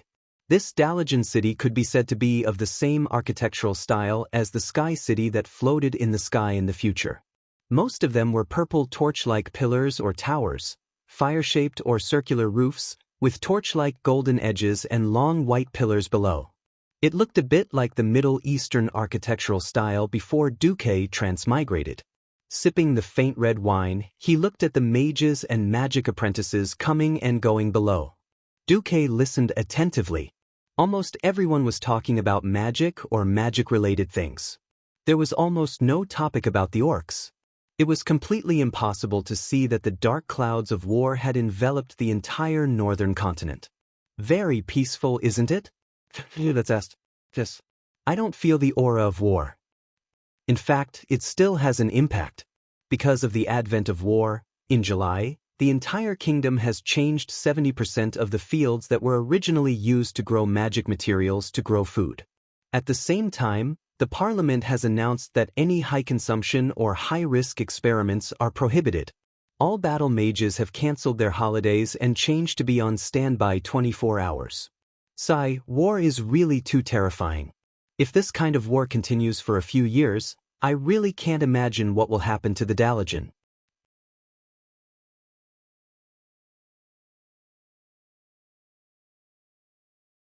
Chapter 279. Hey, Duque, how long do you think this war is going to last? That's asked. Duke smiled faintly. Are you asking another friend in a casual conversation as a friend? Or are you asking the deputy commander of the alliance as an official? Kale, that smiled faintly. Friends. That's simple. It depends on how many more neutral forces the reckless beastmen will provoke. The more they provoke, the faster the beastmen will be destroyed. Oh. Don't be fooled by the fact that the alliance has united 8 kingdoms to fight against the horde. In fact, there are still many neutral forces that haven't participated in the war, Duque said. For example, the goblins in the southernmost Stranglethorn Vale, the Wildhammer dwarves in the hinterlands, or the northernmost Kuel Salus. At this point, Kale, that's couldn't help but sigh. He then raised his head. What if we maintain the status quo? That depends on how long the Iron Stove Castle's bronze-bearded dwarves can last. If they are destroyed before the Alliance's counterattack, then it's very likely that this will become a long-lasting confrontation between the 2 continents of the Eastern Kingdom. It's not impossible for a war to break out for 100 years. Kale, that's expression turned ugly. What if all these forces join the war against the Horde? Duque raised a finger. Within a year, the Horde will definitely be defeated. This is the best news I've heard recently. A melodious voice came from the door of the private room. 2 beautiful women appeared at the door. The one who spoke was naturally Jaina, who had a good impression of Duque. Jaina, who had just received praise from Duque and the envy of countless female Dalajan mage apprentices, had no idea that this was Duque's bad idea. Jaina's impression of Duque was not low. Of course, it was much lower than that of a certain prince of Lordaeron. Jaina, who had changed into a blue magic robe, bowed to Duque like a lady. Lord Marcus, we meet again. Jaina was in a good mood. Her face was full of sunshine, as though the haze of war had been dispelled by her smile. The other was the person Duque was waiting for, the eldest daughter of the Barev family, Ilucia Barev, who was only 15 years old. It was obvious that Ilucia had inherited her mother's beauty. No, she was even more beautiful than Duchess Janice. Interestingly, Ilucia's appearance was more in line with the Eastern aesthetic. Her skin was white and exquisite, sparkling and translucent like carved ivory jade. Her beautiful black hair was parted in the middle, obediently falling from her ears to her chest. On her forehead, there was a beautiful silver hair ornament, inlaid with a sparkling sapphire. She did not have any makeup applied on her delicate and pretty little face. Under her long and thin eyebrows, a pair of fan-like eyelashes were embedded with a pair of ice-blue eyes that were as enchanting as the autumn waters. Her eyebrows were curved like willow leaves, and her nose was straight and beautiful. The wings of her nose seemed to be flaring slightly. Below her elegant nose was a small cherry mouth. Although she did not wear lipstick, she looked brighter and more attractive than those who did. Her well-defined lips were rosy, like ripe cherries ready to be picked at any time. Even though she was wearing a loose mage robe, it was not difficult to see that she had the golden ratio of a figure. Her waist was slender but not too round. She was as perfect as a model. She was quite a beauty. In fact, in terms of appearance, Ilucia was definitely not inferior to the beauties Duque had seen, such as Princess Kalia or Aurelia. She was even slightly better than Jaina, who had yet to fully develop her body. If there was anything that Ilucia did not compare to them, it would be temperament. The impression that Princess Kalia gave Duque was that she was noble and kind. Aurelia was a mixture of the wildness of a ranger and the elegance of a high elf. Jaina was intelligent and extremely confident. As for Ilucia, although the Barev family was also a high-ranking noble family, it could be seen that Ilucia had also received an extremely good upbringing. However, Ilucia looked more docile. As soon as she saw Duque, she almost hurriedly looked Duque up and down. Ilucia gave up on looking at Duque. She lowered her eyelids and slightly lowered her head, which was also a very standard ladylike etiquette. Greetings, Duke Marcus. I am Ilucia Barev. Her timid voice made people want to bully her, or to protect her. Duque secretly sighed in his heart. With such a temperament, Ilucia was destined to be a good marriage partner and a good wife for a man. However, Ilucia would definitely not be a heroine like Aurelia. Ilucia, I believe your mother has already sent someone to inform you of the details? Daoist. Yes. In fact, it was my mother who personally used a magic message to tell me. Duque pondered for a moment in his heart. That makes things easier. Right now, I am essentially just a sky wizard. It doesn't seem right for me to teach a peak earth wizard like you. You can be my assistant for now. After I pass this winter and advance to a morning star wizard, we can confirm our relationship. All right. Duque still did not know that his words had already set off a storm in Kale, that's Anjana's hearts. How could a morning star wizard be promoted so easily? At the level of a morning star wizard, one could already be addressed as a master. Further up, at the level of radiant moon, they were existences as rare as phoenix feathers and Qilin horns. Usually, wizards of this level were big shots. For example, people like Kale, that's Krasis and Kel, Thuzad could easily become dukes or princes, regardless of their origins. There were only 2 breaking dawns in the entire world.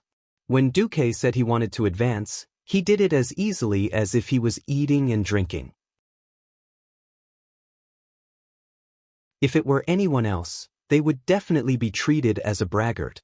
However, he was Duque, a man who had tricked more than 200,000 orcs twice and burned half of the elven forest. When the Kirin Tor assembly had summoned Duque for a discussion, Kale, that's had a very deep impression of Duque. Duque did everything with complete confidence, as if nothing in the world could escape his predictions. It was as if a man like him rarely boasted, and there was no need for him to use such deceptive methods to lie about such matters. If Duque dared to say something like this, it would only mean that Duque was 100% confident. One had to know that Duque would only be 16 next year. A 16-year-old morning star wizard. If not for Duque's status as the Alliance's deputy commander and his glorious achievements, this alone would have made Duque the most dazzling star in the world of wizards.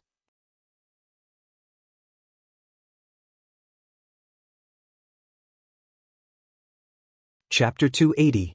Kale, that's also believed that he was talented, but his speed of leveling up was far slower than Duque's.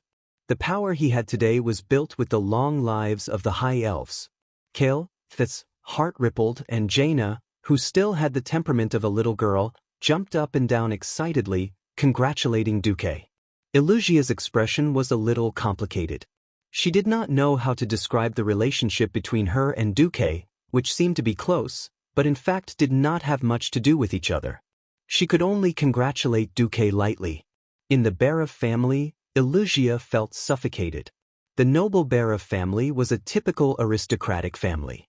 Her father, Arikos, had extraordinary means and abilities, and had unparalleled influence in the entire Alterac kingdom. However, he was very cold when it came to kinship. He had almost no time to care for his children. Her mother was a mage, busy with all kinds of experiments, and similarly did not have much time to care for her children. Ilusia's 2 younger brothers, Wilton and Alex, were like 2 sharks in their mother's womb. At a young age, they had already begun to fight incessantly, openly and secretly, for the position of the next Berav family leader. Escaping to the Dalajan was the best solution Ilusia could think of. However, she knew that she could not escape from the Berav family. Unmarried women of the nobility had always been important political bargaining chips. Perhaps only when she was married off by the family would she be able to relax a little from the family's strangle-like control. The only thing that was fortunate was that although her father did not care about her, he had never given her any shortage of funds for her expenses and magic experiments. Today, it seemed to be a little different. Ilusia knew that her fate would be linked to the man in front of her for a long time, who looked like a big boy, named Duque. Kale, I'm not familiar with the Dalajan, but since you said that as long as you are a mage, you can attend classes in the Dalajan, publish papers, or do all kinds of things related to your identity as a mage to expand your influence. I happen to have time, so I'll give a few public classes. That's eyes lit up when he heard this. Oh, really, that's great. What class do you want to give? What's the topic? Duque smiled mysteriously. Basic practice of multicasting. practice of multicasting, and heat transfer theory of fire. Duque saw that Elusia's body trembled. These were her mother's excuses for letting her study with Duke. The eldest daughter of the Bear family raised her head in bewilderment. She did not know why Duke had chosen to be a guest lecturer at such a time. Kale, that's knew that it was because of his suggestion that Duke had decided to expand his influence and work hard to rebuild the Stormwind Kingdom's mages. Dalaran had an academy that was open to the public. As long as one paid a low fee, they would teach apprentices with magic aptitude the basics of magic. After a few years of screening, those who passed the test would officially become advanced apprentices or beginner magicians, and they would be allowed to enter a higher academy to further their studies. At this point, the Dalajan's learning and research would become quite liberalized. Basic magicians were allowed to study different subjects according to their talents and preferences. They could also study under the tutelage of any magician who was registered in the school. There was a precondition, the equivalent exchange that mages respected the most. Apart from the public classes that were advertised, all of the classes had to be paid. The academy would evaluate the practicality of the subject taught by the lecturer, the theoretical content, the standard of the lecture, and many other factors, and then set a price. The apprentice had to pay for it. Of course, if one wanted to learn more advanced content, they would have to pay the price of becoming the lecturer's disciple. Lecturers also had all sorts of requirements for apprentices. Some wanted money, some wanted the apprentice to provide spellcasting materials, and of course, most wanted the apprentice to be their experimental assistant. Of course, the children of rich families had it easier, but the children of poor families often had to work. Acolytes also had various ways to earn the necessary money. For example, the simplest way was to sell oneself to the Dalajan Mage Guild, sign a contract, and work for them for years in exchange for money. They either worked as mercenaries or created magic items to sell. There were both opportunities and responsibilities. This was the Dalajan. It wasn't an exaggeration to say that as long as Duque showed enough strength, it wasn't impossible to recruit another group of mages. After all, the Stormwind Mage Guild only existed in name. All the mages added together could only fight 12 people. This was just the number of people in a small team. Apart from Duque and the retired old man Norton, everyone else was an earth mage. Duque smiled and wrote down a few advertising slogans. A duel of magic isn't as simple as you think. Still thinking about how to make a bigger fireball to defeat your opponent? Then you're out of date. The legendary mage who burned 100,000 orcs, Duke Marcus, will teach you multicasting. Once you learn it, you can definitely beat other mages of the same level. The three audience members looked at it and their faces turned pale. Arrogant, egotistical, and absolutely subversive. This was because, in the traditional Dalaran mages' teachings, the lecturers mostly taught how to deal with opponents who were also mages. They mostly taught how to build a magic shield and then bombard each other with a bigger fireball to destroy the opponent's shield and achieve victory. What? A big fireball couldn't defeat the opponent. Then it must be because your fireball wasn't big enough. There was no enemy that a big fireball couldn't defeat. If there was, then 2 fireballs would be enough. Now, Duque actually overturned all the arguments of these academic lectures. If this wasn't subversive, then what was? If it was anyone else, they would definitely be criticized for being sensationalist, but Duque had a lot of achievements to back him up. Whether it was the battle against the demons in Karazhan and killing Medivh, the burning of the Elven Forest, the rescue of 50,000 elite soldiers with the ice ship, or most recently, the rescue of 4 kings from a large group of orc sword saint assassins with his own strength. All of them were dazzling achievements. Before there was better and more sufficient evidence to prove that Duque couldn't do it, no one could refute Duque. No one would be stupid enough to think that Duque was an academic mage. Duque was classified as a typical practical mage. No, to say that practical mages were weak. Because a practical mage could often fight 10 academic mages. Duque gave people the feeling that he was the kind of guy who wanted to fight 100. In the shortest amount of time, the news that the Alliance's deputy commander Duke Marcus was going to publicly teach practical magic in the Dalagen spread like wildfire throughout the Dalagen in the shortest amount of time.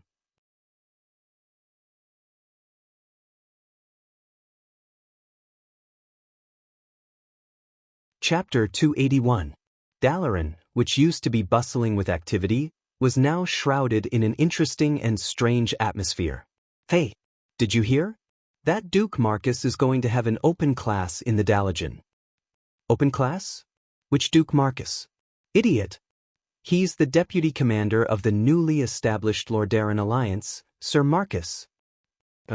He's a super wizard who fought against demons and killed a large number of elite beastmen. Is he really that powerful? It's a free open class anyway. It's a waste not to attend. Any wizard who was a sky wizard or above was qualified to attend the open class in the Dalagen's high-level magic academy. Every day, there would be announcements of all kinds of open classes on the academy's bulletin board. Because of the favoritism of a certain elf prince, and because Duque was sufficiently famous, Duque's open class was placed on the front page of the magic bulletin board all over the academy. Not only did it have a dazzling red border, but there were also many hands of magic, which symbolized Duque's signature skill, releasing fireballs to attack the image of a scarecrow. Naturally, this attracted a lot of attention.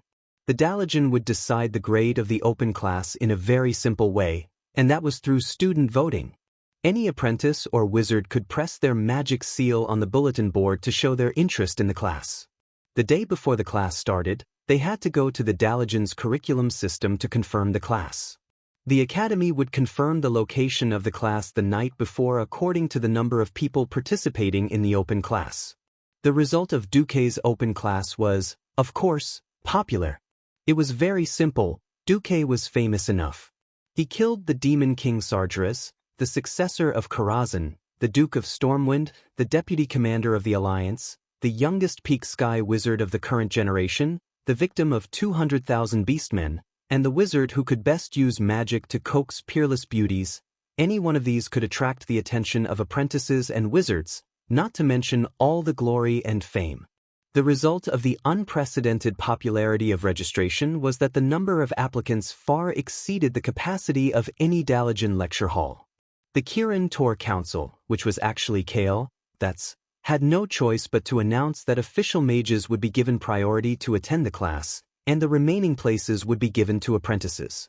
They would be ranked according to their results, and the best batch of apprentices would be given the right to attend the class. 3 days later, more than 12,000 people attended Duque's lecture in the Dalagen's largest central lecture hall. The auditorium, which originally had a capacity of 10,000 people, had an additional 2,000 standing tickets. The auditorium was packed with people. As the central auditorium of the Dalagen people, its specifications were definitely off the charts. Even Duque was flabbergasted by the things that seemed scientific but were actually unscientific. For example, a sound transmission spell that could surround the entire auditorium would allow the voice on the podium to be clearly transmitted to every corner of the auditorium. Another example would be a huge magical image. In the auditorium of 10,000 people, Duque was just a small person to the friends sitting at the top of the mountain. But behind the podium, there was a huge screen that was as tall as 20 meters, which could magnify Duque's figure to an imposing extent. Even the audience in the last row could clearly see the hair on Duque's face. As for the central auditorium, it was usually only used in 2 situations. The first was the annual opening and ending ceremony of the Dalagen. Large numbers of apprentices, their attendants, friends, and followers would fill the auditorium. The other was when an important figure would give a lecture or a speech to the entire Dalagen. In the past 10 years, only Antonidas had enjoyed such treatment. Now, there was a situation that could be considered as the second one, Duke. In terms of battle achievements, Duque was definitely qualified. However, Duque only had the magical undulations of a sky mage, which made many Morningstar mages very unhappy. When Duque arrived at the scene with Elugia, someone immediately made a move. As soon as Duque went on stage, the wooden floor under his feet seemed to be under unimaginable pressure and was creaking. It wasn't just the wooden floor. The stone wall, the curtain, the door, and the huge glass window not far from Duque were all trembling as if they would fall apart at any moment. Elusia's face instantly turned pale. Prince Kale, who had arrived early in the first row in support of Duque, furrowed his long golden eyebrows. Spiritual attack. It was a common method for mages to test the strength of their opponents. For a moment, Kale, wanted to stop it, but he immediately gave up.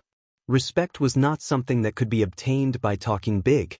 Duque enjoyed almost the same lofty treatment as Antonidas, so he naturally had to bear the corresponding pressure. Even though Duque was also a mage, and the Daoist welcomed any mage to study in this sacred land of magic, Duque was, after all, not one of the Daoist. After inheriting Karazhan and the inheritance of the guardian Medivh, who had once stood against the Daoist, it was inevitable that Duque would be viewed with hostility by the Daoist mages. In a sense, as a member of the Kirin Tor Council, Kale, should also help those guys. In the end, Kale, chose not to help either side. In the eyes of the group of Morningstar mages, a single Morningstar mage was enough to make Duque, a sky mage, depressed and make a big joke of himself. It would be best if Duque left, so that an outsider would not be able to strut around here. No one would have thought that in the field of magic, Duque was actually an out-and-out weirdo. In terms of the quality of mana, Duque was indeed lacking. In other aspects, Duque completely surpassed most Morningstar mages. What was spiritual force? The definition of ordinary spiritual force would not be discussed here. In the field of mages, the strength of spiritual force reflected a mage's maximum mana recovery speed, the strength of magic, and the ability to use magic. Logically speaking, Duque should not be too strong. However, when Duque released his spiritual force, the expressions of all the mages in the first 10 rows changed. In their field of vision, there was nothing but a smiling Duque. However, in the perception of spiritual force, the hundreds of mages seemed to see a gigantic creature suddenly pouncing out from Duque's body. It was not the simple form of condensing spiritual force into an awl or a net, like most mages. The spiritual force creature formed from spiritual force had a pair of enormous wings that spanned a full 15 meters. Every time the wings flapped, the turbulence of spiritual force was like a storm, sweeping across the entire auditorium in the tens of rows above. The high temperature of the spiritual force easily caused the temperature in the air to rise. With just a flap of the wings, it dispersed the spiritual force of the Morningstar mage who had provoked it. Following that fellow's blood-curdling scream, he went limp in his chair and even lost control of his bladder. All the high-ranked mages gasped at the same time. What kind of spiritual force is this? You're tuning in to the Wang Lin's Journey YouTube channel. Don't forget to subscribe and join us on this journey to catch the most captivating stories.